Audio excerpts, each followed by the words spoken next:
메모가 가능하십니까? 네. 메모를 좀 하면 도움이 될 것 같아서 제가 오늘 첫 타임하고 둘째 타임을 따로따로 하는 게 아니라 주제가 같아요. 그래서 시간이 되는 만큼 하고 좀 쉬었다가 연결해서 그냥 하게 될 것 같습니다.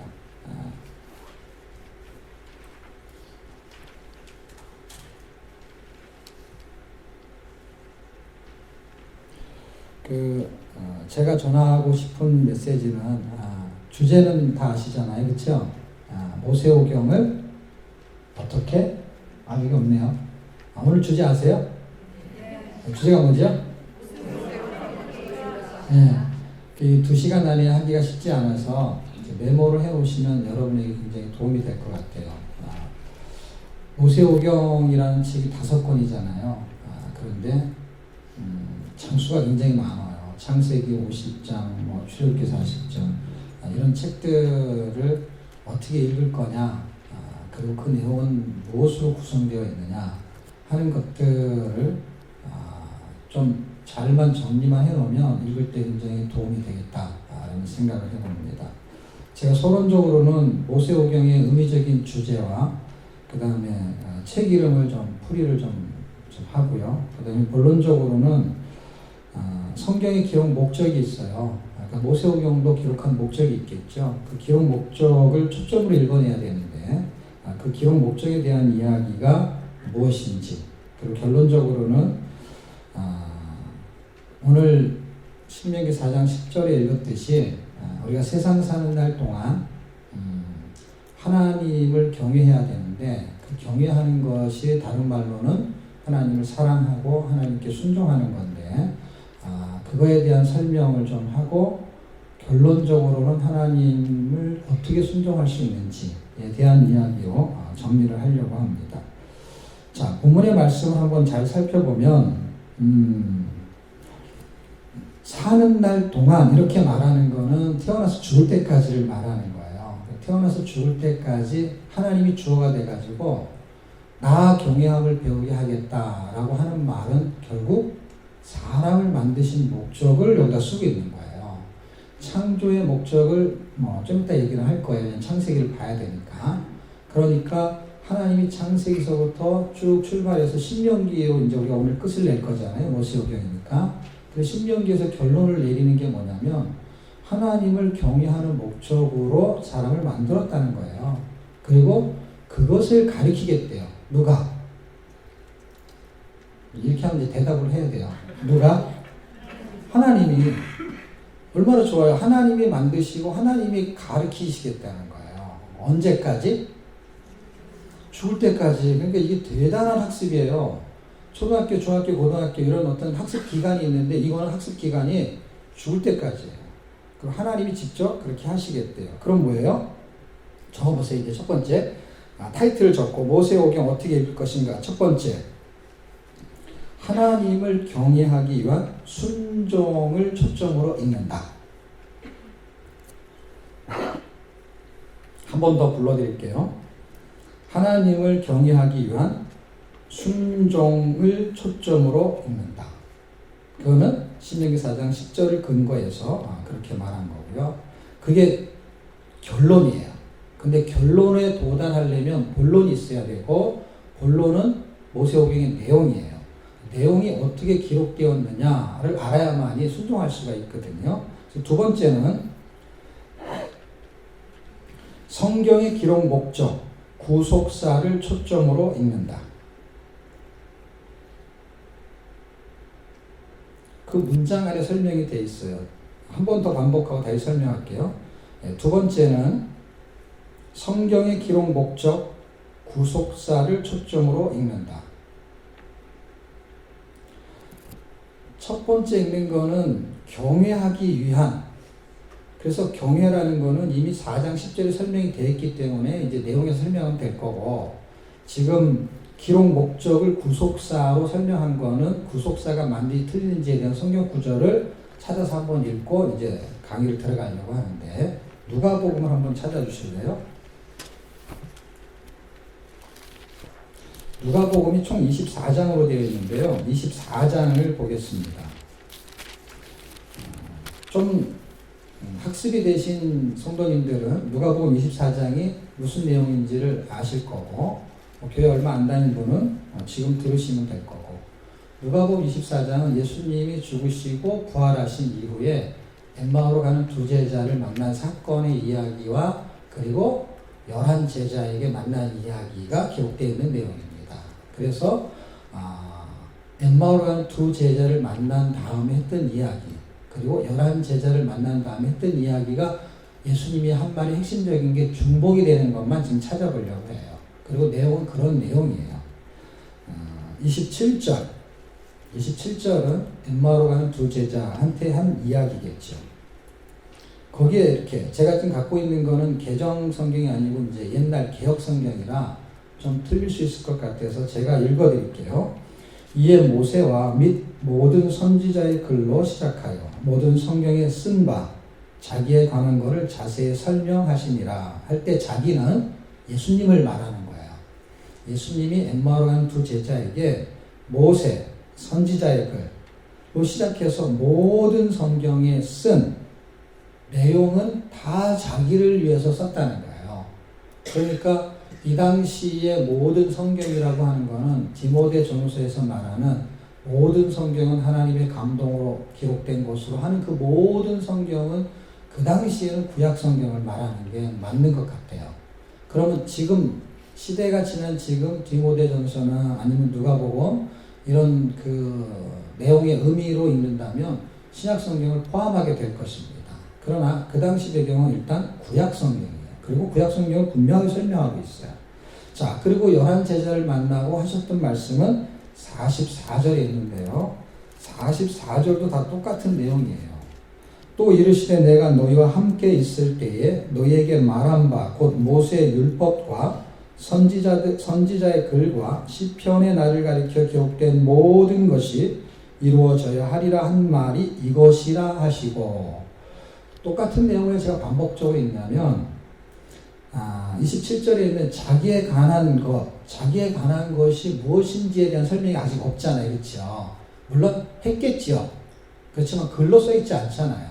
그런데 44절에는 이것이라 라고 했기 때문에 쓰고 있는 거예요. 어디에?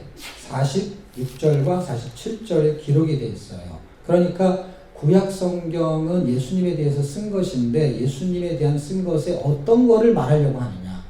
왜냐하면 이스라엘 역사도 있고 여러 가지가 있잖아요. 거기에서 말하려고 하는 포인트는 예수님에 대한 핵심적인 내용을 구약 성경에 기록하고 있다는 거예요. 모세오경은 당연히 말할 것도 없죠. 왜냐하면 모세의 율법과 이렇게 써있잖아요. 지금 여기에. 단지 우리가 그렇게 읽지를 못하는 것 뿐이에요. 성경은 그 내용을 기록하고 있대요. 그 내용을 설명하고 있어요. 그런데 우리는 그 내용이 보이지가 않는 거예요. 이유는 간단해요. 성경은 내가 생각하는 어떤 기준에 의해서 보게 되면 성경이 의도한 게 절대로 안 보이거든요. 성경이 지금 기록된 목적을 지금 쓰고 있잖아요. 이것을 목적으로 기록한 거고 나머지는 주변 상황인 거예요. 그런데 주변 상황은 잘 읽히고 역사적인 연대와 배경과 그 다음에 거기에서 나오는 어떤 인물들에 대한 공부도 많이 해요. 그런데 성경의 기록 목적은 그 인물이 아니거든요. 아브라함, 모세 그런 인물을 목적으로 쓴 게 아니라 그 인물조차도 그리스도를 설명하기 위한 인물이거든요. 아브라함 같은 사람, 모세 같은 사람을 통해서 그리스도를 어떻게 설명하고 싶은 거예요, 성경은. 그게 목적이니까요. 그러면 잘 안 보였던 것을 어떻게 설명하냐면 45절에서 설명을 해요. 이에 저희 마음을 열어 성경을 깨닫게 하시고 할 때 예수님이 공생애를 3년 혹은 3년 6개월 사시면서 지금 이 제자들하고 같이 살았었잖아요. 그렇죠? 그리고 이미 그 시간이 지나버린 거잖아요. 그러면 그때 예수님이 이런 이야기들을 생전에 했을까요? 안 했을까요? 했죠. 했다는 얘기를 어떻게 증명할 수 있냐면 여러분도 아실 거예요. 좀 교회를 다니셨으면. 복음서가 총 4권 있지만 요한복음을 빼면은 3개는 공간복음이라고 해요. 내용이 거의 비슷한 내용이 많다 이런 뜻이에요. 그러면 공간복음에 반복적으로 3번 반복적으로 나오는 내용이 하나 있는데 그게 뭐냐면 예수님이 살아있을 때 3번 얘기했다는 거예요. 언제 얘기했는지를 정확하게는 모르지만 3번 얘기했다는 건 꼭 1년에 한 번씩 한 것 같아요. 왜냐하면 첫 번째, 두 번째, 세 번째 이렇게 말씀하시니까. 근데 뭘 얘기했냐? 이런 얘기를 하셨어요. 내가 죽을 거야. 고난을 당할 거야. 근데 3일이 지나면 살아날 거야. 이 이야기를 예수님 생전에 3번 말씀하시고 이 내용이 마태복음, 마가복음, 누가복음을 읽으면 다 3번씩 기록이 되어 있어요. 그런데 그 내용이 46절과 47절의 내용하고도 거의 똑같아요.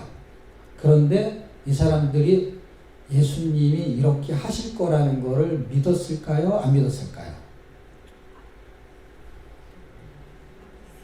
네? 지금 읽었잖아요. 믿었을까요? 안 믿었을까요? 안 믿었어요. 예수님이 3일이 지나면 부활한다는 얘기를 반복적으로 했잖아요, 지금. 그런데 이 사람들이 안 믿었다니까요. 진짜로 안 믿었어요. 그리고 안 믿었기 때문에 예수님의 부활을 믿지 않으니까 예수님을 뭘로 보냐면 살아나서 진짜 만났어요. 만났는데도 안 믿어요. 너무 놀랍지 않아요? 만나고 믿어야 되잖아요. 그 안 믿은 얘기가 써있네. 여기 써있잖아요, 여기. 25절에는 가라사대 미련하고 선지자들의 말한 모든 것을 마음에 더디 믿는 자들이요 해서 24절까지 읽어보시면 지금 이거 할 시간은 없거든요. 지금 제가 서론에 진입하려고 그럽니다. 왜냐하면 진입을 하려고 하면 이해를 해야 돼. 어떤 이해냐면 구약 성경이 이렇게 써져 있는 것입니다 라는 얘기를 관념적으로 해봐야 소용이 없어요. 왜냐하면 안 읽혀져요. 예전에 읽었던 거 외에는 절대로 안 읽혀져요. 근데 지금 왜 제가 여기를 강조하냐면 이 사람들은 예수님하고 살았잖아요. 근데도 안 믿어요. 근데도 안 보여요. 마음 안 믿는 거잖아요. 눈 안 보이는 거잖아요. 근데 우리가 그걸 읽어요.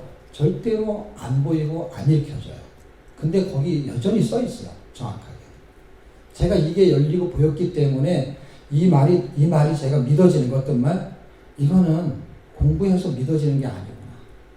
이 사람들은 우리보다 더 공부한 게 아니라 이걸 눈으로 봤잖아요. 살았잖아요. 같이. 오병의 기적. 우리는 글로 있잖아요. 아니에요? 글로 있잖아요. 근데 이 사람들은 그걸 실제 먹어봤잖아요.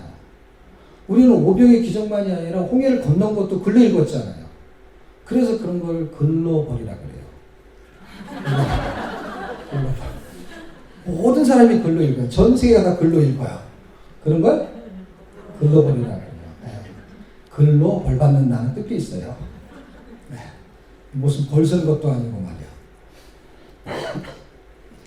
마음에 더디 믿는 자들이요. 31절 보세요. 저희 눈이 밝아져 그인 줄 알아보더니 예수님을 만났는데 예수님인지 몰랐던 거예요. 그리고 대화하는 내용을 여러 번 읽어보면 분명히 알 수 있어요. 그리고 정말 이해가 안 된다 그러면 쉬운 성경을 주석 안 보고 그냥 이 원문 그대로 읽으면 알 수 있어요. 뭘 알 수 있냐. 이 사람들이 지식은 갖고 있었어요. 어떤 거? 3일 지나면 예수님이 살아난다는 얘기는 다 알고 있었어요. 그리고 그 얘기를 쓰고 있어요. 그런데 살아난다는 거 믿지는 않았던 거예요. 그래서 이 사람들이 놀란 거예요. 정말 살아났네. 아는 거하고 믿는 거하고 완전히 틀린 거가 증명이 됐죠. 우리도 마찬가지예요. 제가 성경 통독 선교사 역할을 하는 거는 성경을 이렇게 뭘 조직적으로 가르치려는 게 목적이 아니라 읽히는 게 목적인데요. 초점을 잘 잡고 읽으면은요, 주석을 하나도 안 보고도 80% 이상 성경을 신학적으로도 충분히 가늠할 수 있어요. 단지 연대를 정확히 설명하지 않기 때문에 연대, 인물, 배경에 대한 주변적인 다른 공부를 하지 않는 이상의 성경 기록한 자체의 목적은 충분히 알 수 있어요. 그러니까 얼마든지 읽기만 하면 충분하게 성경이 진짜 말하는 저자의 의도를 파악할 수 있어요. 눈이 밝아져 그인 줄 알아보더니, 그러니까 믿지 않았다는 것을 확실히 증명했고, 그 다음에 이 엠마오라는 두 제자가 다시 방향을 틀고 어디로 가냐면 11제자를 만나러 가요. 그래서 그거는 읽으시면 돼요. 11제자를 만나서 자기들이 만났다는 거야. 누구를? 예수님을. 그러면 믿을 것 같아요? 안 믿을 것 같아요? 지금 분위기가 어떠냐면 나는 믿으려고 작정을 했는데 만났어가 아니라 이게 분위기가 별로 믿지 않았는데 만난 거예요. 그럼 얼마나 감동적이에요. 그래갖고 그 이야기를 해요. 그럼에도 불구하고 이 사람들은 안 믿어요. 누가? 11제자가. 이 36절 이 말을 할 때라는 게 뭐냐면 엠마오로 한 두 제자가 이 사람들하고 이런 대화를 했을 때에 딱 나타났다는 거예요. 예수께서 친히 그 가운데 서서 가라사대 평강이 있을지어다. 37절 저희가 놀라고 무서워하여 그 보는 것을 뭘로 생각해요? 살아난 걸로 생각한 게 아니에요. 영으로 생각한 거는 살아난 게 아닌 거예요, 여러분. 눈으로 지금 보고 있는 거예요. 보는데, 엠마오로 한 두 제자도 눈으로 봤지요. 봤는데 안 보이는 거예요. 다시 말해 우리가 성경을 읽는데 모르는 거예요. 성경을 공부하는데 모르는 거예요. 그러면 구약의 역사도 그랬냐? 구약의 역사도 그랬죠. 신명기를 읽어보면 그들이 40년 동안 광야 생활에서 하나님을 경험했잖아요. 그렇죠? 눈으로, 귀로, 근데 보고도 보지 못했다 하는 이야기가 기록되어 있어요. 이거를 반복적으로 이사야가 인용하고 신약성경이 인용해요. 그럼 지금 우리한테 어떻게 되냐? 똑같이 인용되는데 우리는 눈을 뜨고 있기 때문에 본다고 생각해요. 그리고 읽으니까 읽었다고 생각해요. 근데 전혀 성경이 원하는 것을 읽어내지 못하고 그것을 의도하지 못해요. 이거는 실제 그 현상 속에서 예수님한테 들었는데도 믿을 수가 없어. 근데 우리는 글로만 읽는데 이게 믿어진다는 건 기적인 거죠. 근데 믿어지는 거는 그분이 눈을 열어주면 보이고 그분이 마음을 열어주면 깨닫는 거라고 지금 써 있잖아요. 그러니까 성경 읽기는 내 쪽의 노력은 읽는 것만 하면 되고 그분이 눈을 열어줘야 돼요. 그분이 마음을 열어줘야 돼요. 저는 그걸 경험한 거예요. 그러니까 이건 누구든지 할 수 있는 거예요. 왜냐하면 내 쪽에서의 능력이 아니야. 만약에 내 쪽에서의 능력이라면 머리 좋은 순서대로 신학 박사 순서대로 진리를 믿어야 돼요. 이거는 지식이 아니라 진리를 말하는 거예요.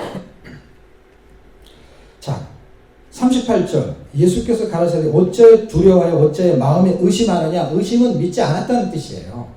그 얘기는 25절하고 동일해요. 엠마오로 두 제자나 11제자는 똑같이 믿지 않았다는 거예요. 그런데 엠마오로 가는 제자보다 11제자는 더 믿을 확률이 높아야 돼요. 왜냐하면 엠마오로 가는 제자를 통해서 들은 게 있잖아요. 훨씬 유리한데도 믿지 않는 거예요. 그래서 꼭 도마한테 했던 것 같은 거 있잖아요. 직접 내가 손으로 찔러봐야 믿겠다 하는 그 도마 같은 그 이야기가 또 나오죠. 39절 내 손과 발을 보고 나인 줄 알라. 또 나를 만져보라. 영은 살과 뼈가 없으되 너희 본 바와 같이 나는 있느니라. 이 말씀을 하시고 손과 발을 보이시나 41절을 읽어보세요. 40절 읽어보고 깜짝 놀랐어요. 여러분은 놀랄지 안 놀랄지 한번 볼게요. 41절 여러분이 한번 읽어주세요. 제가 그때 물을 잠깐 마실게요. 시작.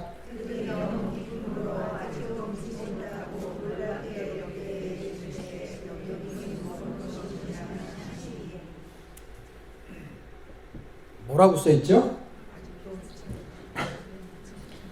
오히려 믿지 못하고 지금 믿지 않는다는 얘기를 반복적으로 쓰고 있는 거예요. 기 여길 때에 지금 설명도 하고 다 만져보고 다 했잖아요. 들었어요. 눈으로 봤어요. 그 다음에 만져보기까지 했어요. 그런데도 오히려라는 단어가 너무 놀랍지 않습니까? 이때는 믿어야죠. 아니 끝까지 안 믿는 거야. 진리가 정답이기 때문에 믿어지는 게 아니에요. 믿어져야 믿어지는 거예요. 거꾸로 반대로요. 가짜 진리가 아닌 이단도 믿어지면 믿어지는 거예요. 아닌 것 같아요? 가짜도 믿어지면 그걸 믿는다니까요. 반대로 진짜도 안 믿어지면은 안 믿는다니까요. 그러면은 진짜가 믿어지지 않는 사람은 어디에 있느냐? 진짜 안에 있는 거죠. 가짜가 믿어지는 사람은 어디에 있느냐? 가짜 안에 있는 거죠. 그리고 교회 안에 있는 거, 이 사람이 다 우리보다 얼마나 더 측근이에요, 예수님하고. 진짜를 만났잖아요. 근데 진짜 안 믿어요. 진짜를 진짜 안 믿어. 그리고 예수님이 했던 이야기의 핵심을 45절에 마음을 열어 성경을 깨닫게 하시고, 우리가 성경을 읽을 때 초점을 잡고 읽어요. 그럼 유리해요. 그런데 그 다음에 깨닫게 하는 건 그분한테 달렸어요. 왜냐하면 성경은 하나님의 감동으로 기록된 것으로 성령의 감동으로 기록된 것으로, 다시 말하면 머리가 똑똑하다고 해서 성경이 깨달아지는 게 절대 아닌 거, 그리고 예수님하고 같이 살았던 사람들도 믿을 수가 없었다는 거를 보면 우리는 힌트가 있어요. 힌트. 이 방식을 선호해야 되는 거야. 이 방식을. 지금 우리가 글로 읽는 것과 그 당시 만난 게 훨씬 유익한데도 사실은 믿어지지 않으면 절대로 믿을 수가 없는 거. 그러면 반대로 우리가 글로 읽지만 그분이 우리를 믿게 만들면 얼마든지 믿을 수 있는 거. 그러니까 굉장히 유리한 거예요, 우리가. 46절과 47절은 또 이르시되 이같이 그리스도가 고난을 받고 제3일에 죽은 자 가운데 살아날 것과, 이 내용이 생전에 3번 기록되어 있다는 거야. 아마 분명히 여러분도 아시는 분 있을 거예요. 그런데 그 전에도 믿지 않고 그 후에도 믿지 않고 나중에 깨닫게 할 때 그때 믿어지는 거죠. 살아날 것과 또 그의 이름으로, 그러니까 이렇게 살아나는 거의 목적이 뭐냐? 47절인 거예요. 예수님이 죽었다가 3일이 지나서 살아났다. 그거 다 알아요. 근데 왜 그렇게 하냐는 거죠. 이유와 목적이 47절에 있죠. 또 그의 이름으로 죄사함을 얻게 하는 회개가 이루어지는 거예요. 죄가 없어지는 거예요. 예루살렘부터 시작하여 모든 족속에게 전파될 것을 기록되었으니, 그래서 저는 성경의 기록 목적이 이것이 굉장히 중요한 핵심이다 이렇게 생각하는 거예요. 왜냐하면 이걸 목적으로 성경을 기록했다는 거예요. 어떤 성경? 구약 성경. 신약 성경이 이게 이루어졌잖아요. 근데 이루어진 얘기를 또 쓰고 있잖아요. 그러니까 성경은 이 목적을 가지고 기록한 거죠. 구원을 발생시키려는 목적. 근데 그게 하나가 아니고, 신명기 4장 10절 읽었잖아요. 구원을 왜 시키느냐. 왜냐면 시내산에, 호렙산이 시내산이거든요. 시내산의 사람들을 모을 때는 애굽에서 있던 생활을 청산하고 홍해를 건너서 넘어왔을 때 이야기예요. 그것은 구원이 발생했을 때 이야기를 말하는 거예요. 그러니까 성경은 크게 두 가지를 말하고 있는데, 하나는 구원을 말하는 거고, 그리고 또 하나는 구원의 삶을 말하는 거예요. 그걸 하나의 단어로 말하면 여전히 구원이에요. 구원은 이걸 동시에 다 설명하는데 학문적으로 분리해서 설명해야만 이해가 되기 때문에 구원을 다시 말하면 칭의라고 하고, 그 칭의를 통해서 사람이 성화되는 과정을 구원의 삶이라고 하는데, 하나 더 말하면 영화, 구원의 완성의 단계를 말해요. 그런데 우리가 이 땅에 사는 동안에는 가운데 단계만 눈에 보여져요. 순식간에 예수를 믿게 되거든요. 어느 순간에 믿어지는 시간이 막 걸리는 게 아니라 믿어지는 거, 안 믿어지는 거예요. 근데 믿어지면 그냥 순간적으로 이루어지는 거예요. 그게 칭의예요. 그래서 하나님은 그냥 받아들이는 거예요. 그러면 받아들이는 동시에 과거가 되어버려요. 그래서 구원 받았다는 것이죠. 그래서 이미와 아직이라는 신학적인 공을 많이 하는 사람은 이미 구원 받았는, 그리고 미래, 아직 구원이 완성되지 않아요. 그래서 이렇게 과거와 미래만 설명을 해요. 신학자들이. 그래서 사실은 성경은 이 세 가지를 다 설명해요. 다 설명한다는 게 뭐냐면, 구원을 받으면 과거가 돼버렸어요. 그리고 구원의 완성이 일어날 거예요. 그리고 내 생전에 일어날 수도 있지만 생전에 일어나지 않으면 그게 완전한 미래가 돼요. 그러면 내가 구원받고 나서 미래 구원의 완성이 일어나기 전까지 내가 사는 동안, 성경이 지금 말하는 사는 동안 하나님 경외함을 배우게 하는 요게 현재 구원의 삶을 말하는 거예요. 그걸 다른 단어로 성경은 경외, 사랑, 순종이라는 단어를 쓰는데, 이 세 단어가 같다는 뜻을 제가 오전에 다 설명할 수 있으면 하고, 안 되면 오후가 아니지. 10분 쉬었다가 하고, 10분 쉬었다가도 할 시간이 안 되면은 나중에 유튜브를 보시고, 유튜브 강의도 어딘가는 그런 얘기를 많이 들으시라 발견하게 될 것이다. 어쨌든 요게 지금 핵심이에요. 성경은 핵심 키워드가 언약을 통해서 구약과 신약을 하나의 의미로 예수 그리스도의 원 스토리, 원 포인트를 설명하면서 그 내용을 기록했어요. 그러니까 분명히 기록 목적이 있는 거야. 핵심 기록 목적이. 주변적인 상황에 인물이 등장하는 거예요. 그래서 인물을 공부하는 건 잘못된 건 아니지만 그 인물은 본질이 절대로 아니에요. 그렇기 때문에 그 본질적인 거를 놓친 상태에서 많이 공부를 했지만 진리에 도달할 수가 없는 거예요. 그러니까 성경이 뭐 때문에 기록된지 모르는 거예요. 그냥 아브라함이 좋다, 이삭이 좋다, 그냥 그런 거예요. 아브라함이 왜 등장하고 이삭이 왜 등장했는지에 대한 등장인물이 수단이고, 목적이 따로 있는데 이놈이 그냥 목적인 거예요. 인물 성경 공부. 인물을 통해서 그리스도를 설명하는 게 목적인데 지명과 인명, 사전을 통해서 그리스도의 탄생지를 설명하는 게 지명인데 그냥 지도 공부를 하고 있는 거예요. 그래서 초점은 분명하죠. 분명한 초점을 가지고 주변 상황이 움직이는 것이 더 많기 때문에 그게 눈에 보이는 것 뿐인데 사실은 제가 지금 설명하고 있는 내용이 보여진다면 이걸 목적으로 기록했다는 거예요. 시간이 더 있으면 신약성경을 인용해서 기록된 목적을 또 찾을 수가 있어요. 근데 지금 우리가 모세오경 하니까 지금 제가 구약 쪽만 설명을 하는 거예요. 제가 성경을 로마서를 1000번 읽고 로마서부터 히브리서까지 1000번 읽고 마태복음부터 요한계시록까지 1000번 읽고 그리고 창세기부터 요한계시록까지 1000번 읽는 중에 500번을 읽었을 때 10년이 걸렸어요. 그러면서 성경이 어떻게 보이기 시작하냐면 여기서 말한 내용이 동일선상에서 신약에서 말하고 있는 것이 관조를 찾지 않고 보여지기 시작했어요. 읽기만 했는데. 그러니까 한 부분을 보게 되면 그 부분에 대한 내용이 일리는 있죠. 근데 이게 보편적으로 말하려고 하는 것이 전체적으로 성경이 그렇게 말하고 있는지를 저는 이해가 되는 거예요. 왜냐하면 다 지금 하나의 특성을 갖고 있는데 그 특성 속에서 말하려고 하는 본질은 원 포인트 원 스토리를 하고 있다는 거예요. 그리고 이것을 기록 목적으로 기록하고 있고 왜냐하면 신명기 4장 10절이 사는 날 동안 나 경외함을 배우게 하겠다라는 거는 뭐가 되는 거냐면 하나님이 사람을 만들고 하나님에 대한 요구가 되는 거고 하나님의 요구는 사람에게 본분이 되는 거예요. 그러니까 사는 동안 이렇게 사는 거고 그렇게 살게 하려고 창조한 거고 그 창조가 빗나갔기 때문에 그걸 다시 회복하려고 하는 거고 회복하게 되는 것을 통해서 구원이 발생하는 거고 구원의 목적은 결국 구원의 삶을 사는 건데 구원의 삶은 구약은 경외라는 단어를 쓰는 거고 신약성경에서는 순종이라는 단어를 쓰는 건데 이게 같은 의미라는 거예요. 그리고 거기에 또 다른 키워드가 하나 있는데 그거를 사랑이라고 설명을 해요. 그래서 하나님이 사랑과 사람이 사랑하는 것이 어떻게 나타나느냐 십자가 사건은 하나님의 사랑으로 우리에게 구원을 주는 거고 우리가 하나님을 사랑하는 거는 우리가 하나님께 순종하는 것으로 나타나는 거예요. 그러니까 경외와 순종이 사랑이라는 것의 테마로서 이루어지는 거예요. 그래서 율법도 사랑으로 완성하는 거고 우리가 사랑으로 율법을 지켜내는 거고 그러면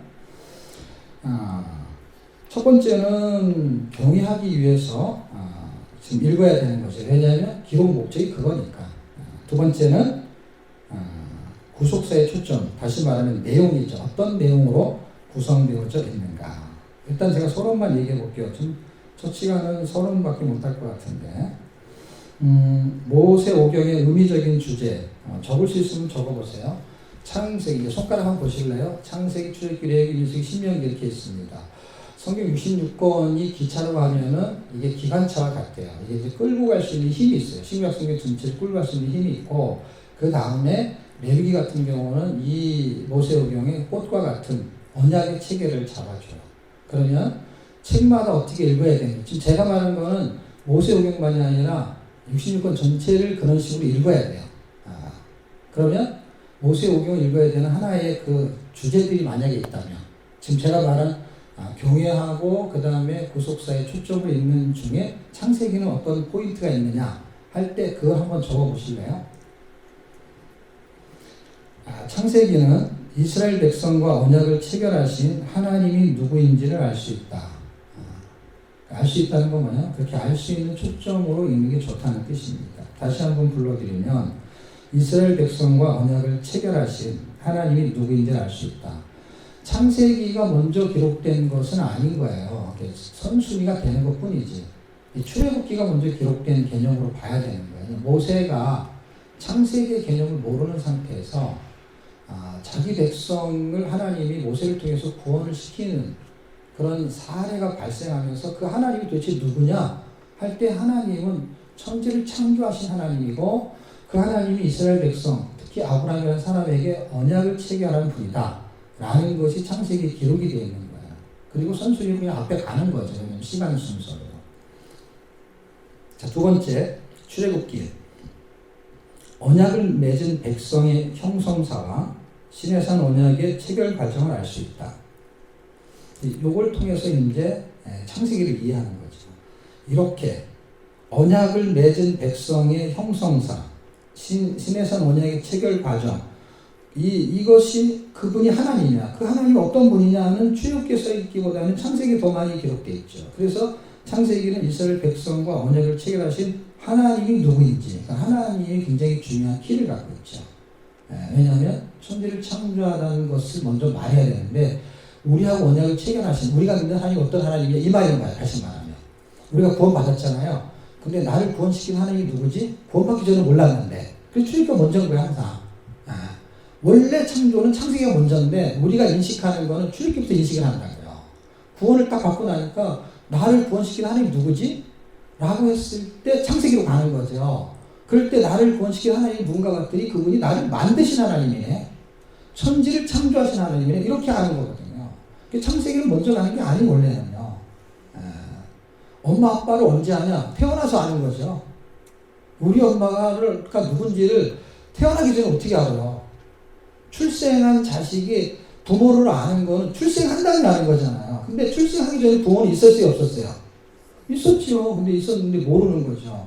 그 예수 안 믿는 사람은 하나님을 그래서 모르는 거죠. 구원이 발생해야만이 그때부터 하나님을 아는 거거든요. 구원 받고 난 후에 아는 것이죠. 그런 논리가 이해가 되지 않죠? 그렇게 기록이 되어 있는 겁니다.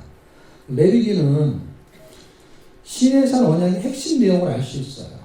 시내산 언약의 내용의 일부분이 출애굽기에 기록이 되어 있습니다. 20장부터. 그렇지만 실제는 시내산 언약의 핵심은 이제 레위기가 되는 것입니다. 민수기는 레위기 언약을 기준으로 사는, 기준을 준 거죠. 언약을 주는 거는 구원받은 사람에게 이렇게 살아야 돼 하는 기준을 줬잖아요. 그 기준이 레위기고, 그 레위기를 기준으로 가지고 살았던 백성이 있었잖아요. 그래서 레위기 언약을 기준으로 사는 백성의 광야 생활을 한눈에 볼 수 있는 게 민수기예요. 그래서 광야 이야기예요. 이렇게 쉽게 말하면 이런 거죠. 창세기는 창조 이야기고, 근데 그분이 나의 하나님이라는 거죠. 출애굽기는 구원이니까 구원의 스토리예요. 구원의 이야기예요.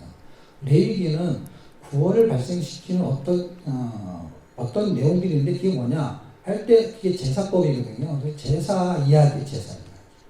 성막 안에서라는 것들 포함시킬 수 있지만, 그리고 민수기는 그 기준을 가지고 사는 거, 지금 광야 시대는 아니에요. 역사 속에서 그때 이 사람들이 광야 시대지, 민수기 사람들이. 그런데 지금 그걸 방불 하니까 광야 같은 세상에서 이렇게 말하잖아요. 그리고 우리 복음성가에도 광야라는 찬송 많이 부르잖아요. 지금 내가 광야에 있는 것 같아요. 그러니까 그 기준, 내가 구원받고 나를 구원시킨 하나님이 누구고, 그 다음에 레위기 언약의 기준을 가지고 이스라엘 백성들이 살았던 것처럼 우리도 그 기준을 가지고 사는 거예요. 말씀의 기준. 그래서 광야 이야기죠, 민수기는. 그리고 신명기는 모세가 출애굽 2세대에게 레위기 언약을 재교육시키는 광경을 볼 수 있다. 이거는 율법 재론이라고 해가지고 율법을 재교육시키는 게 신명기예요. 그러니까 레위기의 기준을 가지고 민수기의 삶을 살았는데, 레위기의 기준을 가지고 민수기에서는 삶을 사는데 순종하지 못해서 불순종의 사례가 등장해요. 근데 신명기는 뭐냐면 순종하게 만드는 언약을 말하기 때문에 레위기 언약을 가지고 다시 설명해요. 다시 말하면 레위기가 본문이고 이 신명기가 신명기를 레위기의 본문을 가지고 설교를 하는 것과 같은 현상. 그런데 그게 언약인데 이것도 언약이잖아요. 근데 그 언약은 꼭 첫 언약 같고 이건 새 언약 같은 분위기가 나요. 새 언약이라는 이야기는 예레미야에 나오는데요. 굉장히 흡사하게 그런 내용이 나와요. 어디에? 신명기 29장에. 그 앞에까지의 이야기는 무슨 이야기냐? 그건 시내산 언약의 이야기예요. 그런데 29장에서는요, 시내산에서 준 언약이 아닌 언약. 근데 그 위치가 모압이니까 모압 지역에서 준 언약인데 그 언약이 어떤 언약이냐? 아브라함한테 줬던 언약이라고 쓰고 있어요. 그래서 갈라디아서를 읽으면 아브라함한테 줬던 언약은 이제 안 없어진다는 거예요. 그래서 아브라함한테 언약을 주고 나서 그 다음에 430년이 지나서 시내산 언약이 생겼어요. 그거를 사람들은 다 첫 언약이라고 해요. 그리고 시내산 언약이라고 해요. 그런데 이 언약이 생겼음에도 불구하고 430년 전에 했던 언약이 없어질 수 없다 이렇게 말해요. 사실은 이게 더 첫 언약인 것이죠. 근데 이걸 첫 언약이라고 말하지는 않죠. 신해산 언약을 첫 언약이라고 해요. 이거는 하나님이 마음속에 품고 있던 언약인데 이 언약이 나중에 무슨 언약이 되냐? 새 언약이 되는 거예요. 새 언약의 근간이 되는 게 아브라함의 언약인데 그거를 레위기, 그 다음에 신명기, 레위기도 얘기해요. 레위기도 놀랍게 레위기, 신명기, 그리고 예레미야서 하는 얘기예요. 그러니까 마지막은 어떻게 끝나냐? 이 이스라엘 백성이 순종을 해도 순종을 못 하잖아요. 그게 이제 민수기 이야기잖아요. 신명기를 통해서 순종하는 내용을 쓰고 있어요. 어떻게 하면 순종할 수 있는지. 그럼 우리의 당면된 과제가 뭐냐? 우리가 지금 이 스토리를 다 가지고 있어요. 출애굽처럼 우리가 구원을 받았어요. 그렇죠?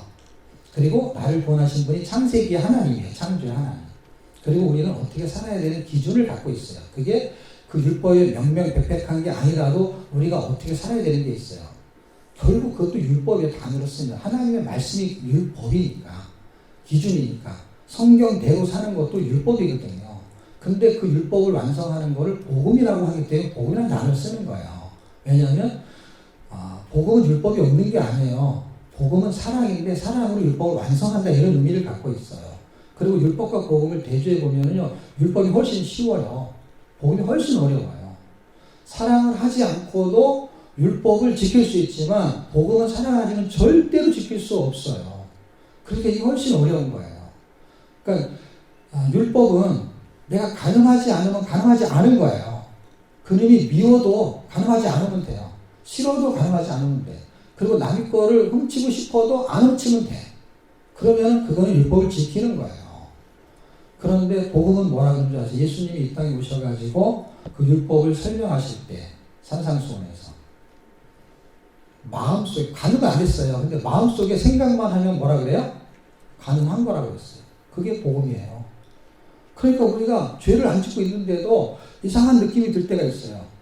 남의 물건 훔치지 않았는데도 갖고 싶을 때가 있고 더 원하는 게 있을 수 있어요. 근데 그건 겉으로는 안 해요. 그 율법을 지키고 있는데 복음은 못 지키는 거죠. 예, 그걸 안 하는 건 율법을 지킨 건데. 근데 그 속으로 그걸 품고 있잖아요. 이것이 10계명 중에 마지막 계명에 있는 거고, 바울이 고민했던 게 뭐냐면 자기는 율법을 다 지켰다고 알고 있었어요. 그리고 그 당시 사람은 다 율법을 정말 지켰어요. 율법에 흠이 없는 자다 이렇게 말하잖아요. 그러니까 율법은 지켰다는 거예요. 그런데 그가 복음을 알게 됐었던 거예요. 율법이 말하는 복음의 원리를 알아보니까 이 사람이. 알고 나서 딱 보니까 로마서에 뭐라고 쓰고 있냐면 자기가 계명 중에 탐심이 우상숭배다, 죄다라는 거가 써있지 않았다면 자기는 자기가 죄인인지를 알 수 없었다라고 말해요. 왜냐하면 죄를 안 졌으니까. 어떤 기준에서 행동으로 나타나는 죄를 안 졌으니까. 근데 속으로는 그런 생각을 바울도 품고 있었다는 거죠. 그러니까 탐심이 있었다는 거예요. 그게 10번째 계명이에요. 탐심이. 남의 것을, 이웃집에 있는 것을 탐내고 싶은 거. 그런데 골로새서나 이런 데 읽으면은 그걸 탐심이라는 단어를 쓰고 그걸 입고로 뭐라고 했냐면 우상숭배 이렇게 쓰고 있는 거예요. 그럼 잘 보세요. 율법의 핵심은 10계명이거든요. 10계명은 둘로 나누면 전반부는 하나님에 대한 거고 나머지 반쪽에 해당되는 거. 개수는 좀 더 많지만 그쪽은 사람에 대한 거예요. 그래서 사람을 간음하면 안 되고 도적질하면 안 되고 거짓말하면 안 되고 그런 거가 써 있는 거예요. 부모를 사람의 최우선순위 놓다 보니까 부모를 공경하라 하는 얘기가 이제 앞부분에 나오는 거고, 그리고 이쪽은 사람, 그리고 전반부 쪽은 하나님. 그래서 하나님 외에는 다른 신을 섬기면 안 되고 안식일을 지켜야 되는 이런 얘기가 한 4가지가 있는 거잖아요. 그런 것을 구약의 율법을 신약에서 율법을 어떻게 해석하느냐 할 때 하나님을 사랑하고 이웃을 사랑하며 계명을 지키는 거다라고 말했어요.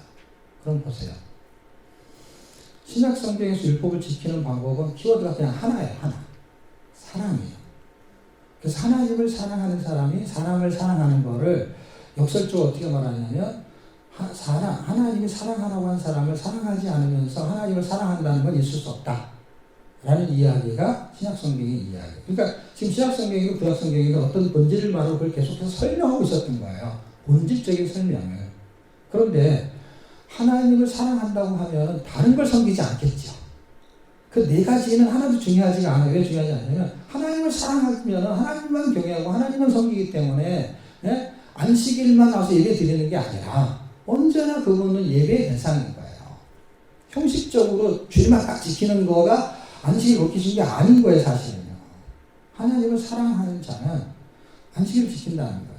예배자의 삶을 산다는 거예요. 그리고 다른 거를 우상으로 섬기지 않는다는 거예요. 또 다른 이웃을 사랑하는 거. 내가 사랑하는 사람 거를 훔치고 싶어요? 주고 싶지. 그러니까 사랑하면은 그쪽에 있는 계명이 동시에 다 이루어진다는 거예요. 그러니까 사랑이 큰 은사라는 게 고린도전서 13장이 무슨 은사보다 최고 큰 그레이티스트한 은사가 있는데 그게 뭐냐? 그게 사랑이라는 거예요. 그럼 그것을 증명할 수 있는 게 누구냐면 예수님인데 예수님이 율법의 마침이 되었다라고 말해요. 로마서 10장, 로마서 13장에 그런데 율법은 사랑으로 완성했다 이렇게 써있어요. 예수님의 사랑으로 십자가에 죽으신 사랑으로 그분이 완성을 시켰고 그 완성된 그 사랑을 가지고 있는 사람이 구원의 삶을 사는 거를 그것은 구원의 삶, 구원의 완성은 하나로 말하면 그냥 그 구원이에요. 근데 구원의 스토리의 개념을 사람들이 잘 모르니까 예수님도 고맙고 천국가 이거밖에 모르니까 이거를 조직적인 신학으로 설명하면 칭의, 성화, 영화에 해당이 되는 건데 현재만 우리가 산단 말이에요. 과거로 돼버렸어요. 구원이. 그리고 이미 구원, 아직 구원의 완성. 다시 말하면 그 우리의 몸까지 부활할 수 있는 거는 시간차가 있단 말이에요. 시간차가 있지만 현재 우리가 살아내는 성화, 점점점 그리스도를 닮아가는 것을 구원의 삶이라고 합니다. 그 구원의 삶을 지금 성경이 말하는 거, 그 두 가지를. 그래서 기록된 목적은 뭐냐? 구속사, 구원을 발생시키려고 한다라는 이야기고 그걸 누가복음 24장에서 우리가 읽었잖아요. 그래서 이것이 발생되면 어떻게 되느냐? 하나님만 경외하는 삶을 죽을 때까지 살아야 된다. 이 이야기가 구약성경, 신약성경 전체 분포도가 거의 50%에 가깝게 로마서를 기준으로 말하면 로마서 16장에 되어 있지만은 전반부 1장에 11장까지는 구원을 발생시키는 얘기를 또 하는 거예요. 그럼 구원이 발생되는 시간부터 진짜 어떻게 살아야 되냐? 산재물, 산제사, 결국 하나님께 영광 돌리는 삶을 살아야 되는 거예요. 이게 구원인 거예요. 다 합쳐서. 근데 구원은 그냥 예수 믿고 천국만 가는 거고 이거는 뭔가 다른 걸 해야 되는 걸 생각하는데 이 믿음이 동일한 믿음이라는 것이죠. 이게 성경 읽기하고 엄청난 관련성이 있다라는 걸 제가 발견한 거예요.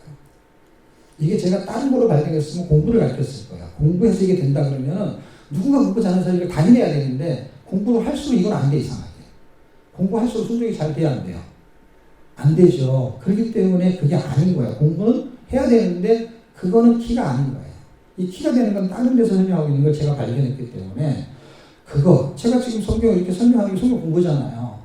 근데 이 공부로 되는 게 아닌 다른 게 있다는 걸 아는 거예요. 어떤 거요? 이 사람들이 지금 지식이 다 있잖아요. 공부가 지식이잖아요. 예수님이 반드시 고난을 받고 3일 만에 살아날 거라는 지식이 있었어요, 없었어요?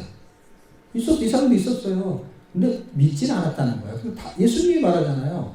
너희들은 왜 안 믿냐는 거예요.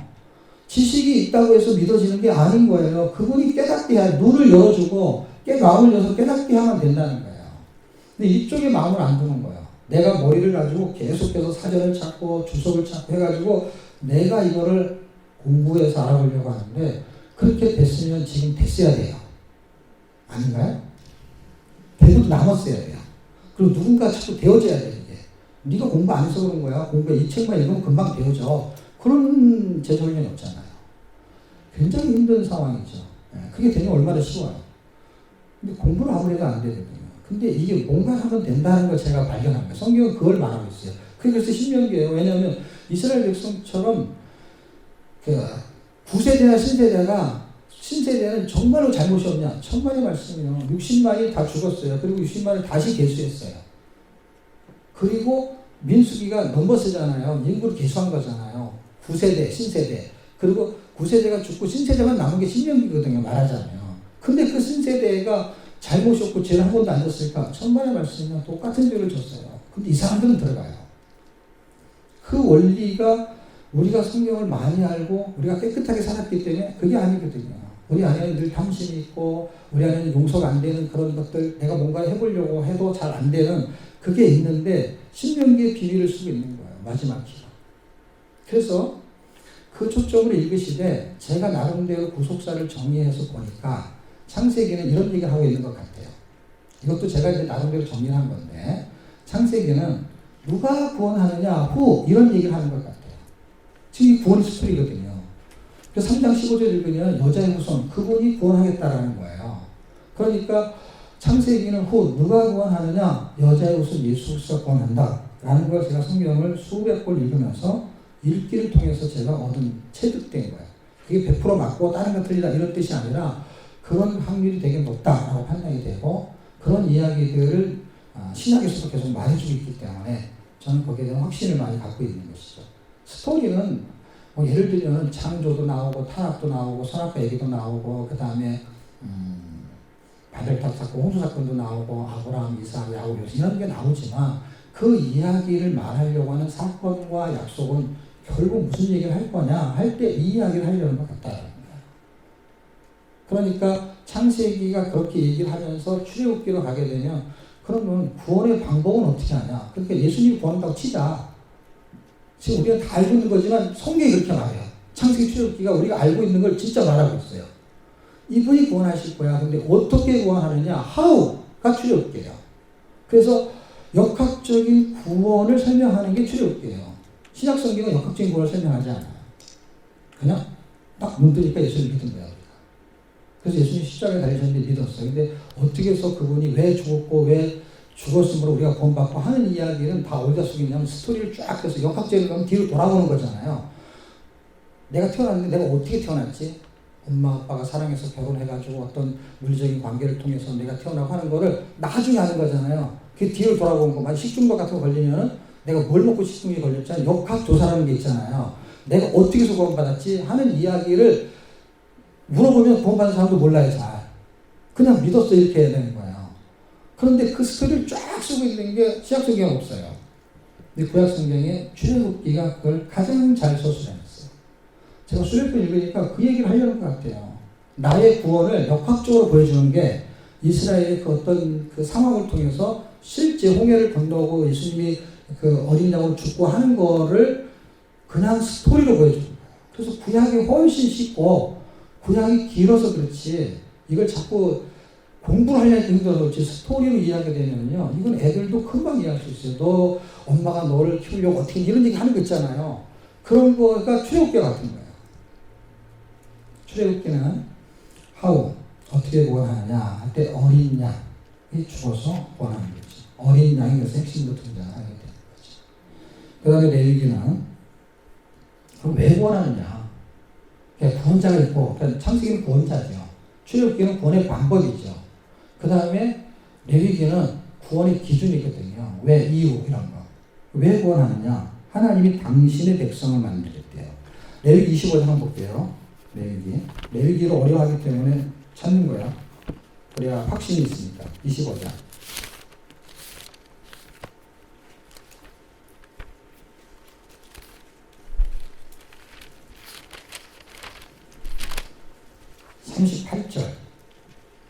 찾으셨나요? 한번 읽어주실래요? 시작.